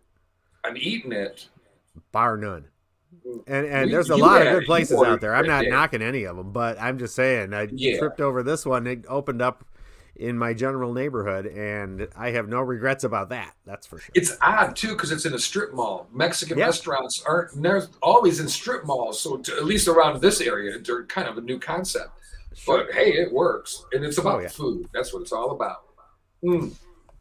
We do. I don't think they have a lot of our life around food. I would like 3 heart-healthy beef, cheese, and tacos, please, with the corn shell deep fried. They'll say, "Let me know when you find them." Right. Heart-healthy tacos coming your way. Yeah. Taco-flavored donuts. See, now, sitting here talking about tacos, Detroit Taco Company, we got to hit that up. Right. Well, remember those jelly beans I brought in a couple of weeks ago on Mexican Monday to try, and they were the taco truck jelly beans. I'd never seen them in my life. I don't know that they were a hit or a miss. I think they were a little strange for everybody. But again, the ways we try to create different concoctions and different things. It's Oh my goodness! Did All you know? right. Did you know? We can jump any time here, but just before we go, you got to think about it. Today's National Rubber Eraser Day. Oh, can't erase that from my memory banks. No, that's a hard one to forget. Rubber eraser? National Rubber Eraser Day. Remember those pink erasers back in Oh, the yeah. day? Way back in Uh-huh. the day? You know, where you would take those big, you'd use pencils more than pens then, obviously. Oh, and And, it would get all dirty, and you'd have yeah. to wipe it on your pants to clean the eraser. Yeah, it Never started out nice and realized it. pink. Yeah, nice and pink, and after a while, Yeah. it got really kind of grungy looking. Yeah, and you would rub it on your pants to clean the eraser, and then your parents would go, "What? How do you got skid marks on your leg? Who's sitting on your lap with iron deficiency?" What are you doing in school anyway? Right? How'd you get all these skid marks everywhere? That's all right. Mhm. See you at the Adam's Apple if you're going today, Greg. Yep. You know what? I'll see him there if he's early enough. I feel obligated. I feel like I gotta go. I think we're gonna have to have a company meeting later. I think so. My partner don't listen to the show. She thinks I'm terrible. She's like, I don't know why people even bother to listen to you. The only time it's any good is when other people are talking. Oh, come on. Listen. So, oh yeah, she hates it. Well, she's a No, I'm just goofball. kidding. We love her. We love her to I'm death, just but she's a kidding. goofball. Yeah, I know. I'm just kidding. I She's know. probably not listening. But now I forgot what I was going to say about her. Dang it. Well, just that she thinks you're terrible. Yeah, but no, that wasn't the basis. Well, whatever Oh, came to damn. mind after that, yeah. Yeah, well, this whole day just came to a crash down for me. The only thing worse that I could have read was an obituary of a dear friend. I didn't realize today is April 15th, National Tax Day. Uh-huh. Oh, guess We what do I'm have- doing this weekend? I would say we do have a reprieve because it's legally this year, it's not until Monday, The 18th, yeah. the 18th. And I'm not quite sure why that is, because if you have to have it filed by midnight on the 15th, I mean, that's not the weekend yet, but I don't get it. I don't either. But I'll take the 18th because actually today I do have to hit a couple of buttons and get them sent in. They're all done, but I always like to let them sit a day or two and go back and look at them, make sure I didn't forget anything. I'll do mine. I do my own taxes, and it's not easy because I pay every year now that I'm self-employed. Uh-huh. Well, I'm not self-employed. I have a boss, Right. but I work for myself. But you have a lot more write-offs this year and last year than you've had in a while, I'm sure. You just have to stop and remember them all and dig up the papers for them and save the receipts and all that kind of stuff. Well, only if you're actually being truthful. Well, you can estimate, I suppose. Yeah, I don't know. I'll be truthful. I always am. I pay. I've been having to pay for the last several years. I Uh-huh. pay every month. I just make a payment every month, and here's my money. Enjoy it. Make sure you Right. go buy yourself a nice new suit, Right. something. Go buy your kids something nice out of my money, not yours. You know. that Right. type of thing. All right, this is official. We're going to break. We'll be back Okay. shortly. Don't go anywhere.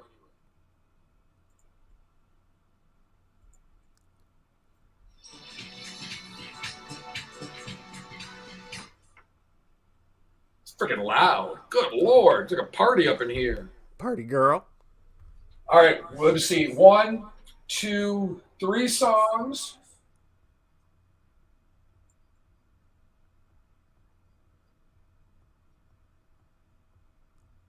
And we'll Okay. come back. So we're going to do Like 1, 9:30-ish. 2, 3. These are going away. This one's rolling down here. Don't drop a good one. All righty then. 9:33, we come back. Excellent. But I'm not going nowhere. We're staying on the live broadcast. I'll jump back earlier, but I do have to jump for a few, as usual. All right. See you in a few. All right. Yeah, we got 3 songs. We're going to do Just Got Paid by Johnny Kemp, Cypress Hill, Insane in the Brain, Rehab, It Don't Matter, and then we're coming back to it. So.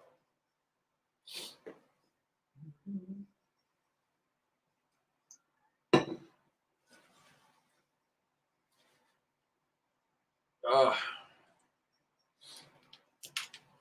yeah, the headphones, I don't like them on my hair. So I need Bluetooth, like Stu was saying. Get some Bluetooth earbuds. My birthday's in July. Ow. I got stabbed by the picnic table the other day. I won't say where because I don't want people to be afraid to go there. But I got stabbed by the picnic table while we were playing cards. I almost bled. It was bad. Ugh. Bob left again. He'll be back. He jumps in and out all the time. Oh, got a meeting at 10:30. I should have ordered breakfast. Woo! Sit there and eat right in front of everybody with a big old skillet of food. Oh, I can't. See? Bacon, ham, sausage. See? The mind plays tricks. I know now it's Good Friday. I'm supposed to eat fish. And I go, I want bacon, sausage, some fish bacon. Why not? You can make turkey bacon, some little salmon bacon, bacon wrapped salmon. Now we're talking. Oh, Lordy.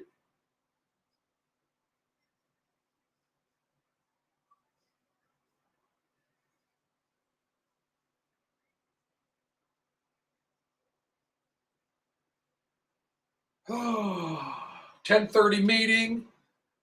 Then go get drunk. No, not yet. Gotta wait till the evening for that.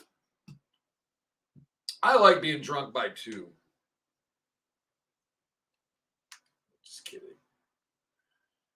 Oh, where are we at? Just got paid. It's a long freaking song, man.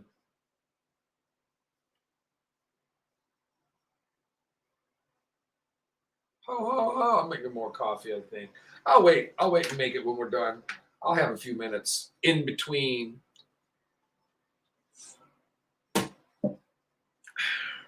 All right. Don't go anywhere. I'll be right back. I'm just going to leave it right on, so don't go nowhere. Put on my glasses, my walking glasses. It's like a walking cane.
Okay.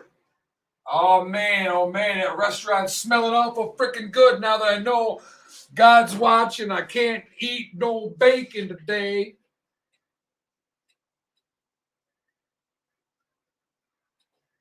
I guess we're allowed to say, forgive me, Father, for I'm about to sin. I don't think that's what we're supposed to do, but that's kind of how we do it now. Like, I can do whatever I want. I'll just go to church Sunday and say I'm sorry and start fresh.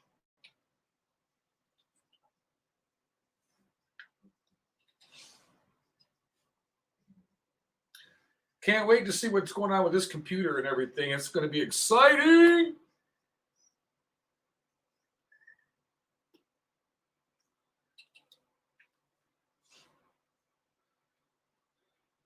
Cops coming to snap. Yeah, insane in the membrane.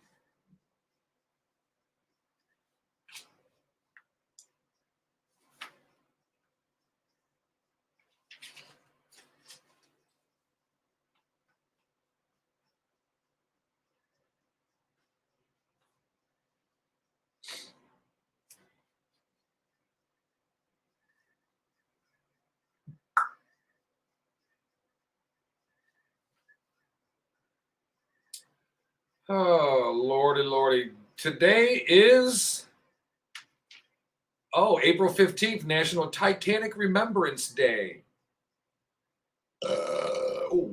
Sorry. You know what today is? Today is Don't Throw Up on Yourself Day. Sorry, it's the coffee. Good Lord. Today's Take a Wild Guess Day. How big is his penis? Take a wild guess. Not 13.5, I'll bet. Probably somewhere between 5 and 7 in that range. Probably closer to 5. 4.5, maybe. It's a cute little toy. Little 4.5-inch toy soldier. Standing tall. Shave it, it'll look bigger.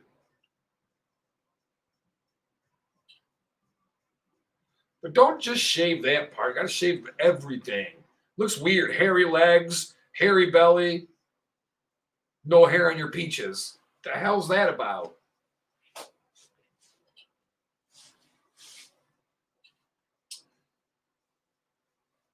I'm getting antsy, man. I want to party. I'm gonna go home, turn the TV on and the radio at the same time. That's a party. I got makeup all over these. I need to wash my glasses. No wonder I can't see good. I don't think my vision's bad. I got makeup all over these. I could scrape it off and redo my face with all of it. Yuck. What a slob I am. Oh, wait a minute. How many songs did I say? I must have lied.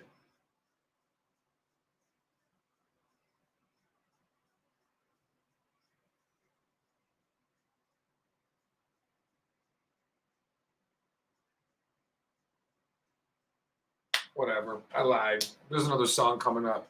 I can erase it. No, we'll leave it. Come back at 9:33.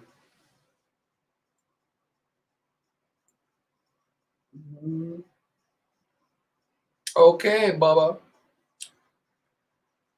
Oh man. I'll tell you what. It's so funny. When I wake up tired like that, like I was this morning, I got 3.5 hours sleep, something like that. And woke up this morning like, oh, I shouldn't have stayed out so late. And, no hangover, but I didn't drink enough to get hungover. But you have a couple drinks and it's like you wake up groggy in the morning and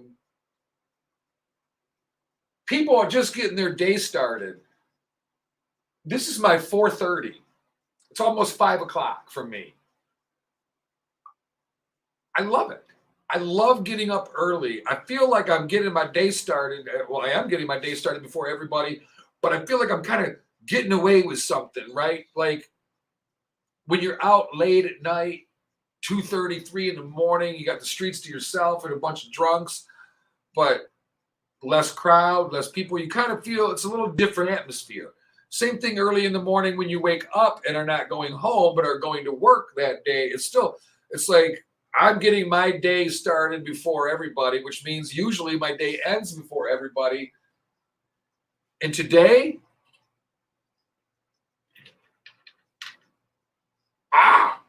wait.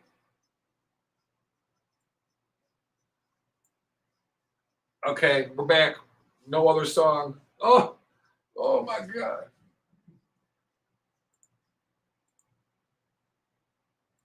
All right, we are back. It is 9:29 and a half on a Friday morning. Well, it's Friday morning here. I don't know where you're at, but wherever you are, we thank you for being a part of it, listening and or watching. 9397 Network app. Download it if you have not done so today. Do it now. Right now. Stop what you're doing. We're not even going to go on until you do it. What's next? Well, take a wild guess. Because today is National Take a Wild Guess Day. We're going to take a wild guess where Bob went. Because Bob's not back yet, but we said 9:33. So he's a busy man. He's working in between breaks, doing other things. And I don't mean cleaning the house. Radio stuff. Today, take a wild guess day. I mean, you got to have something. Ooh, glazed spiral ham day. Sounds kinky. Take a wild guess day. Is it a calculated risk to celebrate National Take a Guess Day on April 15th? National Titanic Remembrance Day. The ship, see, you tempt fate as soon as you say, unsinkable. Watch me. Hold my beer. Hold my iceberg.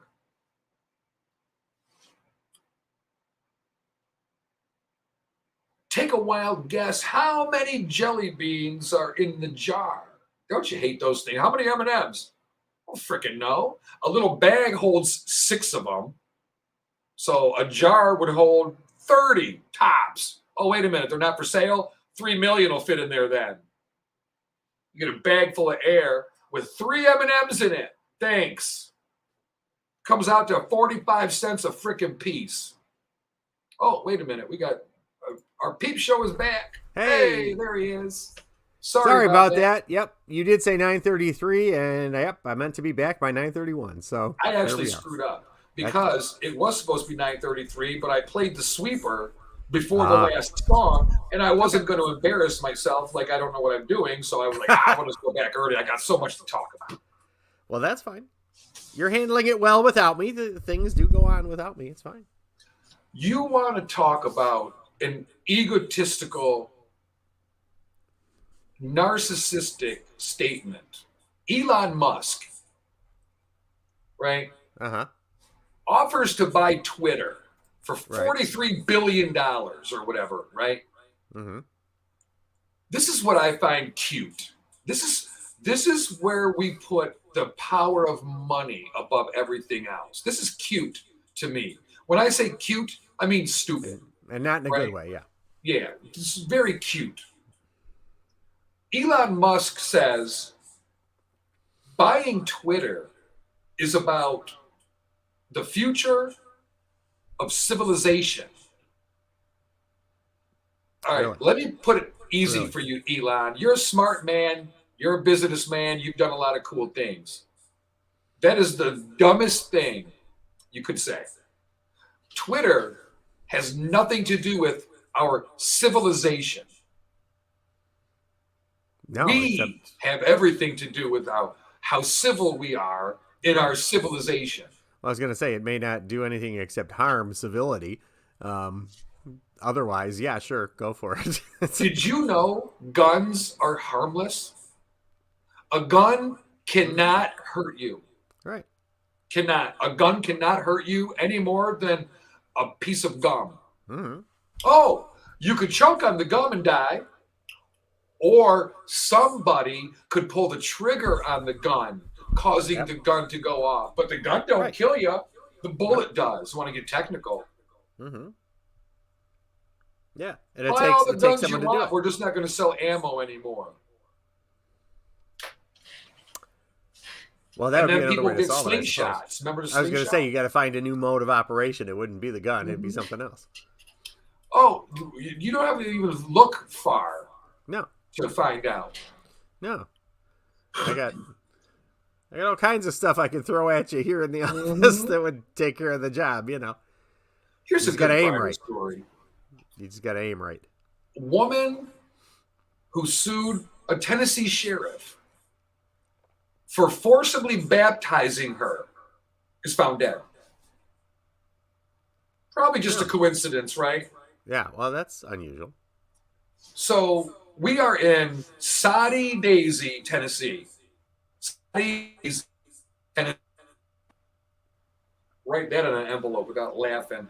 The woman who claims a Hamilton County deputy baptized her in Soddy Lake in 2019 as a way to get out of an arrest was found dead Wednesday night, according to the TBI, Tennessee Bureau of Investigation.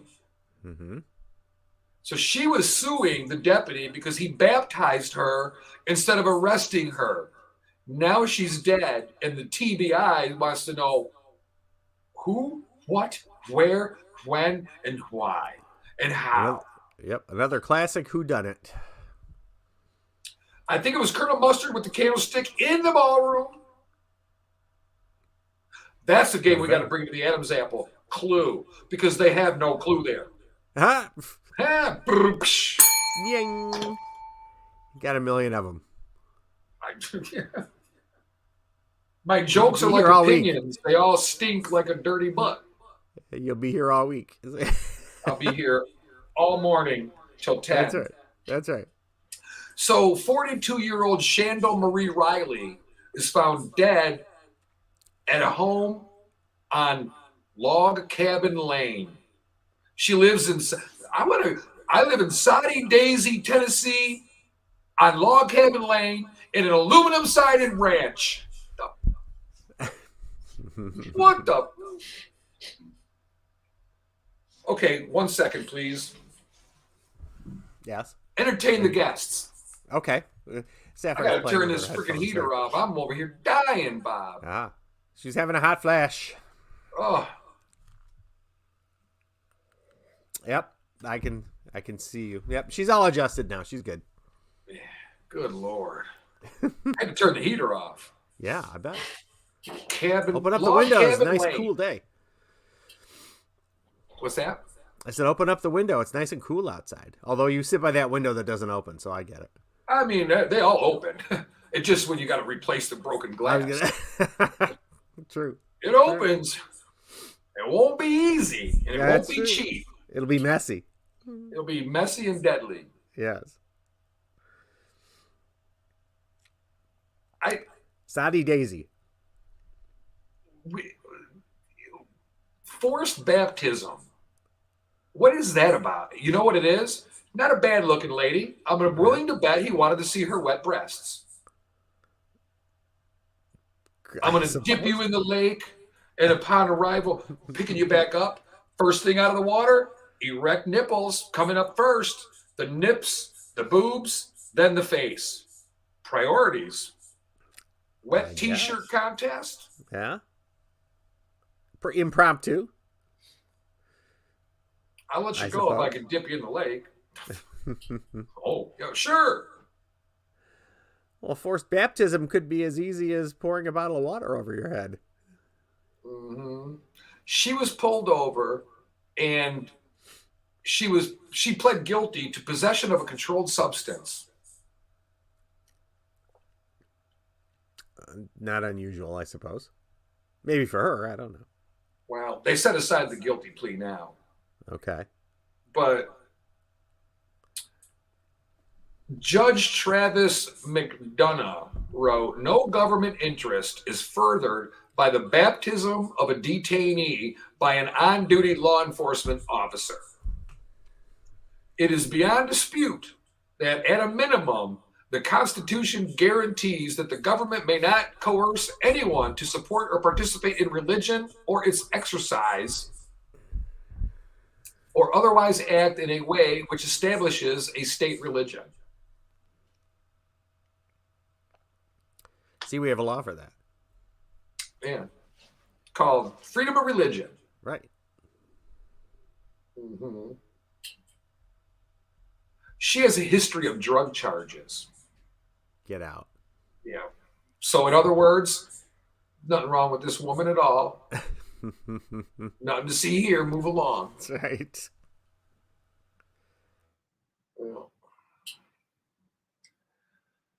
Oh my gosh. See, today was going to be, I'm trying to talk good on the police officers. The state trooper drives his car head on into a drunk woman that was driving toward a construction crew. So last month, we heard about a lady who did the same thing. Bob, you got a beautiful smile, frozen to the frame.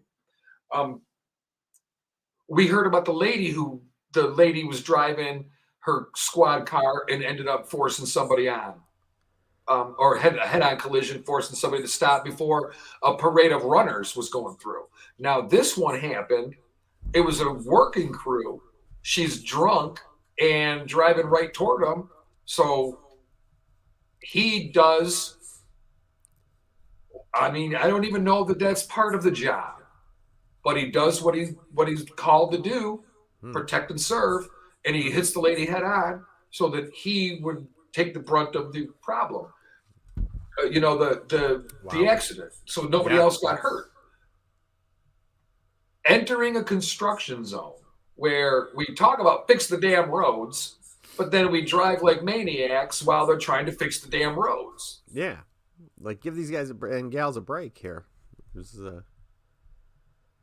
Slow down. Mm-hmm. Drive right. So we always point out, even earlier, I was talking about the Grand Rapids incident where the cop shot the guy in the back of the head and everything. Mm-hmm. But we're talking about the good. The police officers, the men and women that are police officers in this country are heroes in that sense of the word. True. Right? In the sense that they do a job that they could lose their life for. And we consider that heroic. Mm-hmm. Yep. Then we like to do, we focus on the negative stuff and we point out all the bad, forgetting any and all the good. Mm-hmm. How do you think this cop feels driving down the road thinking, I'm getting flipped off by kids, I'm getting ridiculed when I'm in line at McDonald's, people laughing at me, people going, oh, the police are bad, blah, blah, blah. And then I've got to, while I'm thinking all these things, I have to protect these very people that are talking bad about me, and I got to protect them with my life. Mm-hmm. Something to consider. No, for sure. People like the guy that was killed in Grand Rapids. We don't know the outcome yet. We don't know what really happened yet. It doesn't look good for the cop, but we don't know what took place. Stop resisting. Let the things take their course, and a lot less action will be, because there's a lot less bad cops out there than we think. Right. But when you're forced to make a decision of, I can't let you go. Mm-hmm. I pulled you over because of a license plate issue, but I can't just let you go. So when we sit there and go, no traffic stop should end in a murder or in death, you're right, it shouldn't. But a traffic stop shouldn't end in a police pursuit either. Yeah. So it makes me mad. Well, yeah, I get tired, there's always, the victim this, the victim that, but that's a lot of times, like you said, they don't take into account what did the victim do to provoke a situation where they became a victim, and it wasn't anybody's desire for that to happen. And I'm not saying, not blaming the victim for everything every time, but sometimes if you create the situation it's kind of like, what do you expect? It's, you know, but you're not thinking at the time. So people, we don't want to go to jail. We don't want to, the cop pulled us over for nothing. We got all these excuses, but then we got to realize we cannot run from the police. Once you're pulled over, you're pulled over. And if we try to run, it ain't going to work out good. Now, I'm not saying the guy deserved to get shot. I'm not saying that at all. No. But we can't continue to put ourselves in these positions. Mm-hmm. I mean, that's what I'm saying. No, and I'm in total agreement. I mean, have enough respect for the law and the system to stop when you're told to by a police officer. And like you said, let the system do its thing. I've never seen anybody get hurt or shot or killed by following a few directions.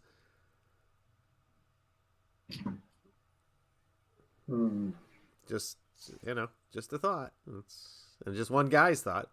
I'm Just Bob for a reason. You are Just Bob. I am Just Bob.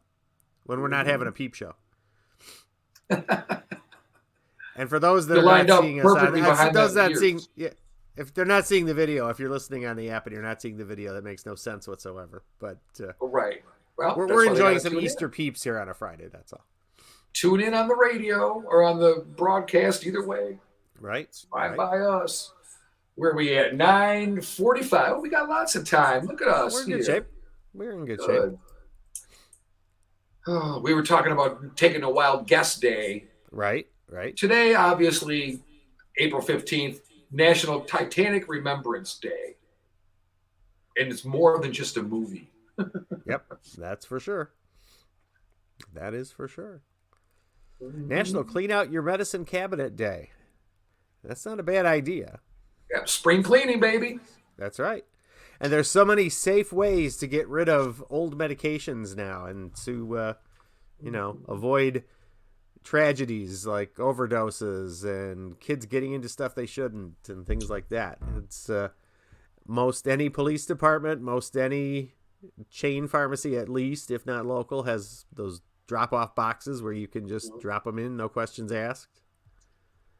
We really, speaking of cleaning out our medicine cabinet, we really need to get off of the drugs. Well, yeah, that would be the ultimate help. But in the meanwhile, everything we do, there's a pill for.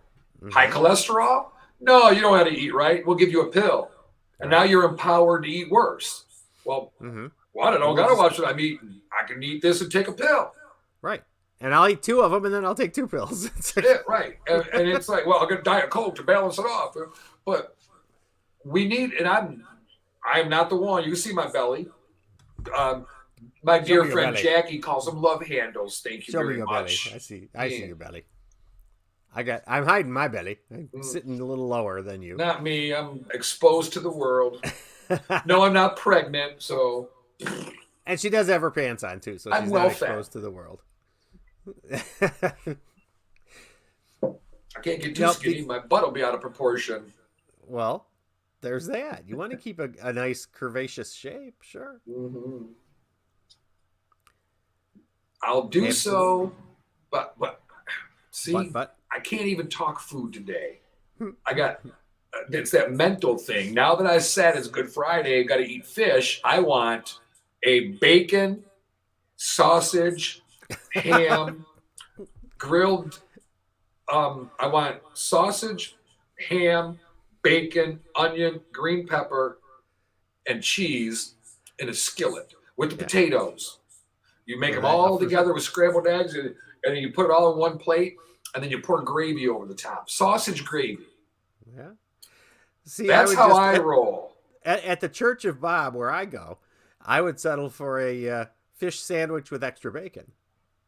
That would work. Can't do bacon on Good Friday. You're not At the Christian, Church of are Bob, you? there's not necessarily food restrictions. But again, we all have different beliefs and different faiths in that. Absolutely. So, not knocking anybody else's. I'm just saying I was never brought up to where you had to not eat certain things on certain days. That's all. If you don't eat meat on Good Friday, but you break God's laws throughout the rest of the week, just go ahead and have a cheeseburger. You might as Right? well. If you're going to lie, cheat, steal, commit adultery, covet thy neighbor, right? Mm-hmm. Say God dang, but it's a Right. bad word, so I won't say it on the air because it's a rule. Mm-hmm. You're already going to hell. So you might as well eat good.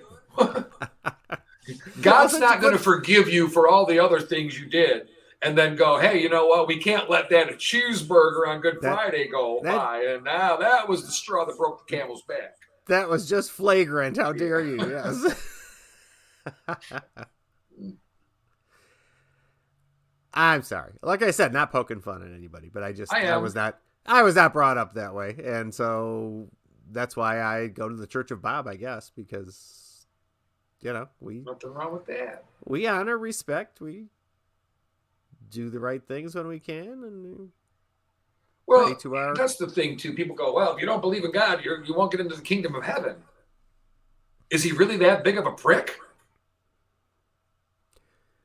Right. Well, exactly. Everything it's a paradox, because the whole point of Easter, the Easter religious meaning that Christ died on the cross to take away our sins, and so we all would go to heaven. Well, if that's the case, then it sounds like it's already a done deal. And scary thought. My dad, my grandfather, my sister, all looking down on me and can see what I'm doing at any given time, even in my bed. Oh, maybe they don't go in that room. Maybe they're like, well, whenever her pants come off, we're going to stay in the other room. Yeah, well, that's an alarm sounds. Could you imagine? All knowing when we die, we can see everything. Be like, wow, you really are a freak. I don't believe I used to kiss you with that mouth. I heard about that, but I don't believe you. Well, be glad I just didn't have a date with the man with the world's largest penis, Mom. For sure. Oh, speaking of that, I got to call my mother today. Just don't call her a penis. No, I won't. I've called her a lot of other things, but she's never even looked like a penis. Good thing. We're checking out the comments here from Amo's got a comment. Why don't we eat rabbits on Easter? I mean, we eat turkeys on Thanksgiving, and why don't we eat rabbits for Easter? Yeah, I don't know. I'm good. I never thought of it. Oh, Amo checking in. How are you, Amo? Aaron? Yeah. See, I'll do the chocolate rabbit all day long. But maybe that's why there's chocolate rabbits, is so we don't have to eat the real ones. I don't know. I mean, to feed a family, one rabbit ain't going to be enough. Well, no. One turkey's enough. Well, you get individualized ones, like when you do the little Cornish game hens or something, where they're very small. Yeah. Petite, individual. Yes. Oh, no. No rabbits for you? No, but when I was in school for survival school, right? Mm-hmm. Part of what we had to do, we had 2 live rabbits, and there were 8 of us in a group. There was 81 people all together. There was 8 of us in the group, of a small group, and we had 2 rabbits, and they gave us some Gatorade bars and stuff like that. But we had to live off the land and those rabbits to eat, and we had to kill them. We had to eat them. You had to. You couldn't go without. You couldn't let it go and go, no, I'll just be hungry. Wow. You had to kill it. You had to eat it. They were teaching you how to survive if your plane goes down and you don't have food. Interesting. So that sticks with me a little. Smacking it on the head, and then this eye pops out. I didn't do it. I would have taken the failure. I wasn't killing the rabbit. But they're gamey. We had I knew that's what he meant. They're gamey. They decided, the group I was with decided once we finally killed it that we were gonna boil it.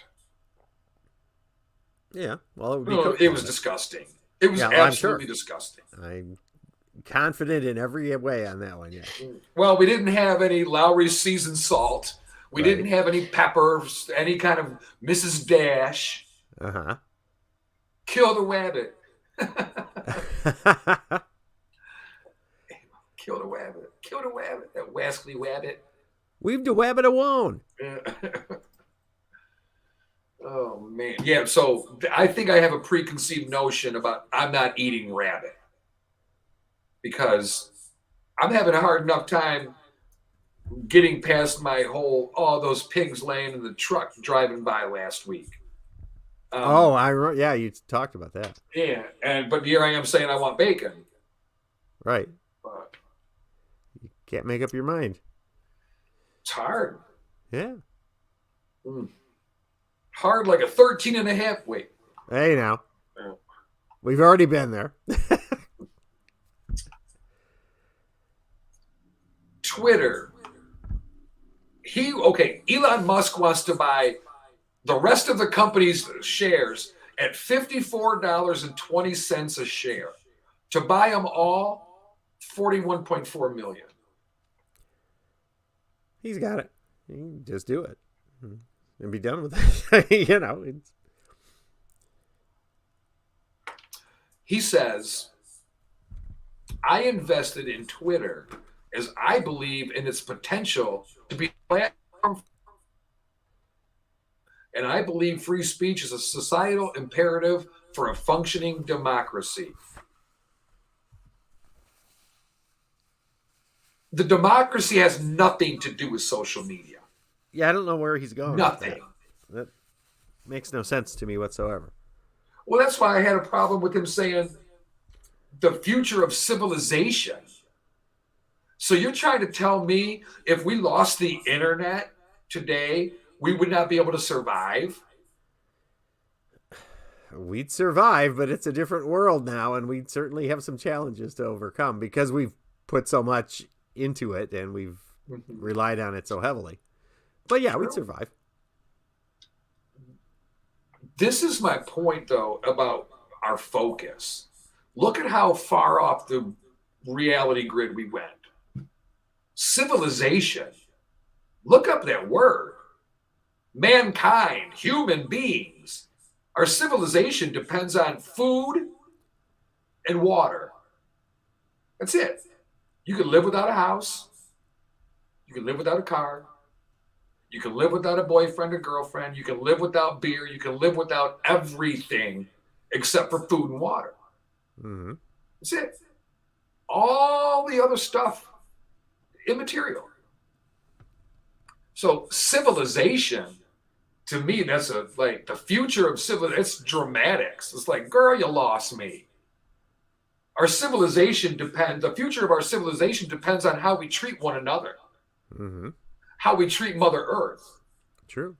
Not a social media platform where we can be idiots to each other. It's ridiculous. Yeah. Uh-oh. There we went with time. Yeah. Do we got birthdays or? We do have a few birthdays. We can be pretty brief with those. Let's see. We got actress Emma Thompson turned 63 today. Let's see. What else we got going here? Hit that button. Come on in, birthdays. Here we go. Da-dum. Boy, this computer today, I'm telling you. Chris Stapleton turns 44.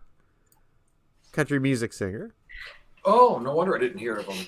Right. Well, actor Luke Evans turns 43. Actor Seth Rogen turns 40. Oh. Yeah. Emma Watson? Emma Watson. She was she was Hermione Granger in Harry Potter.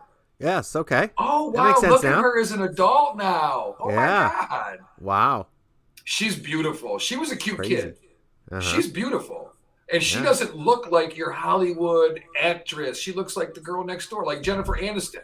But she don't Right. look anything like her, but just that same, oh, wait a minute. No, don't go away.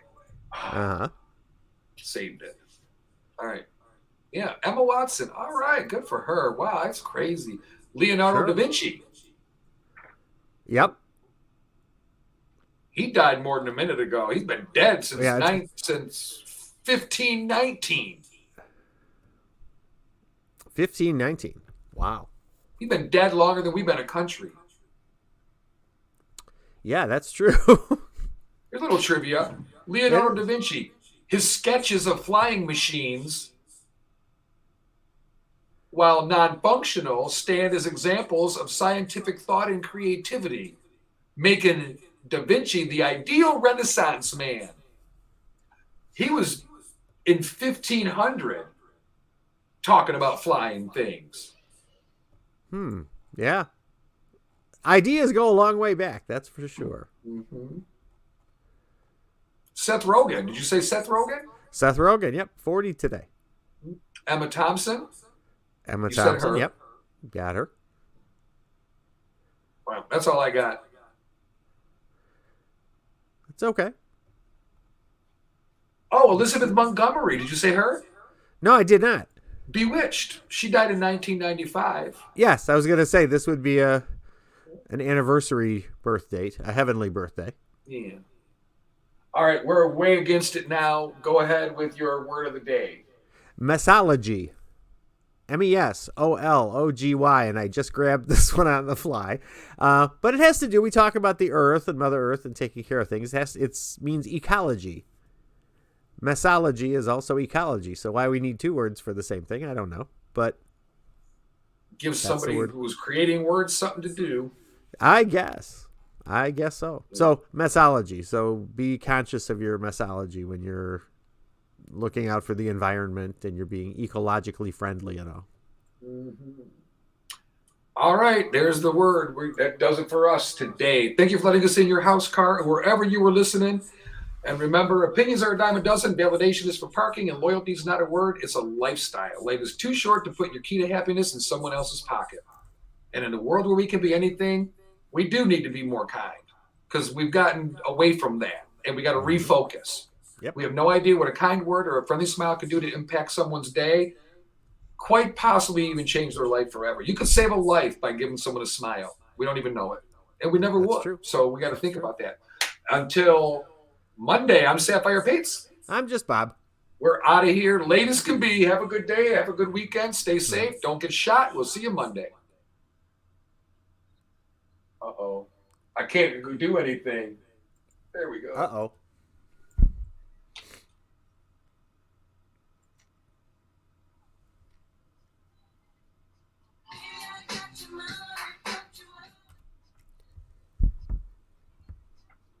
Oh, turn that one up. All right. That does it for us. Let me get the computer off, find out what room we're doing it in, and I'll send you a link. Yes. We might do it right on this. Yeah. I'll keep this open. I'll keep Messenger open, so I'll watch for the link. Sure.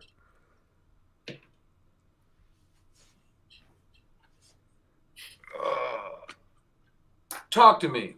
Talk to me. Do end the broadcast. Now you're on there. Perfect. Yes. All right. Oh, wait. We got to end the broadcast. Yeah. End the broadcast. Yes. Yep. All right. See you later. Bye.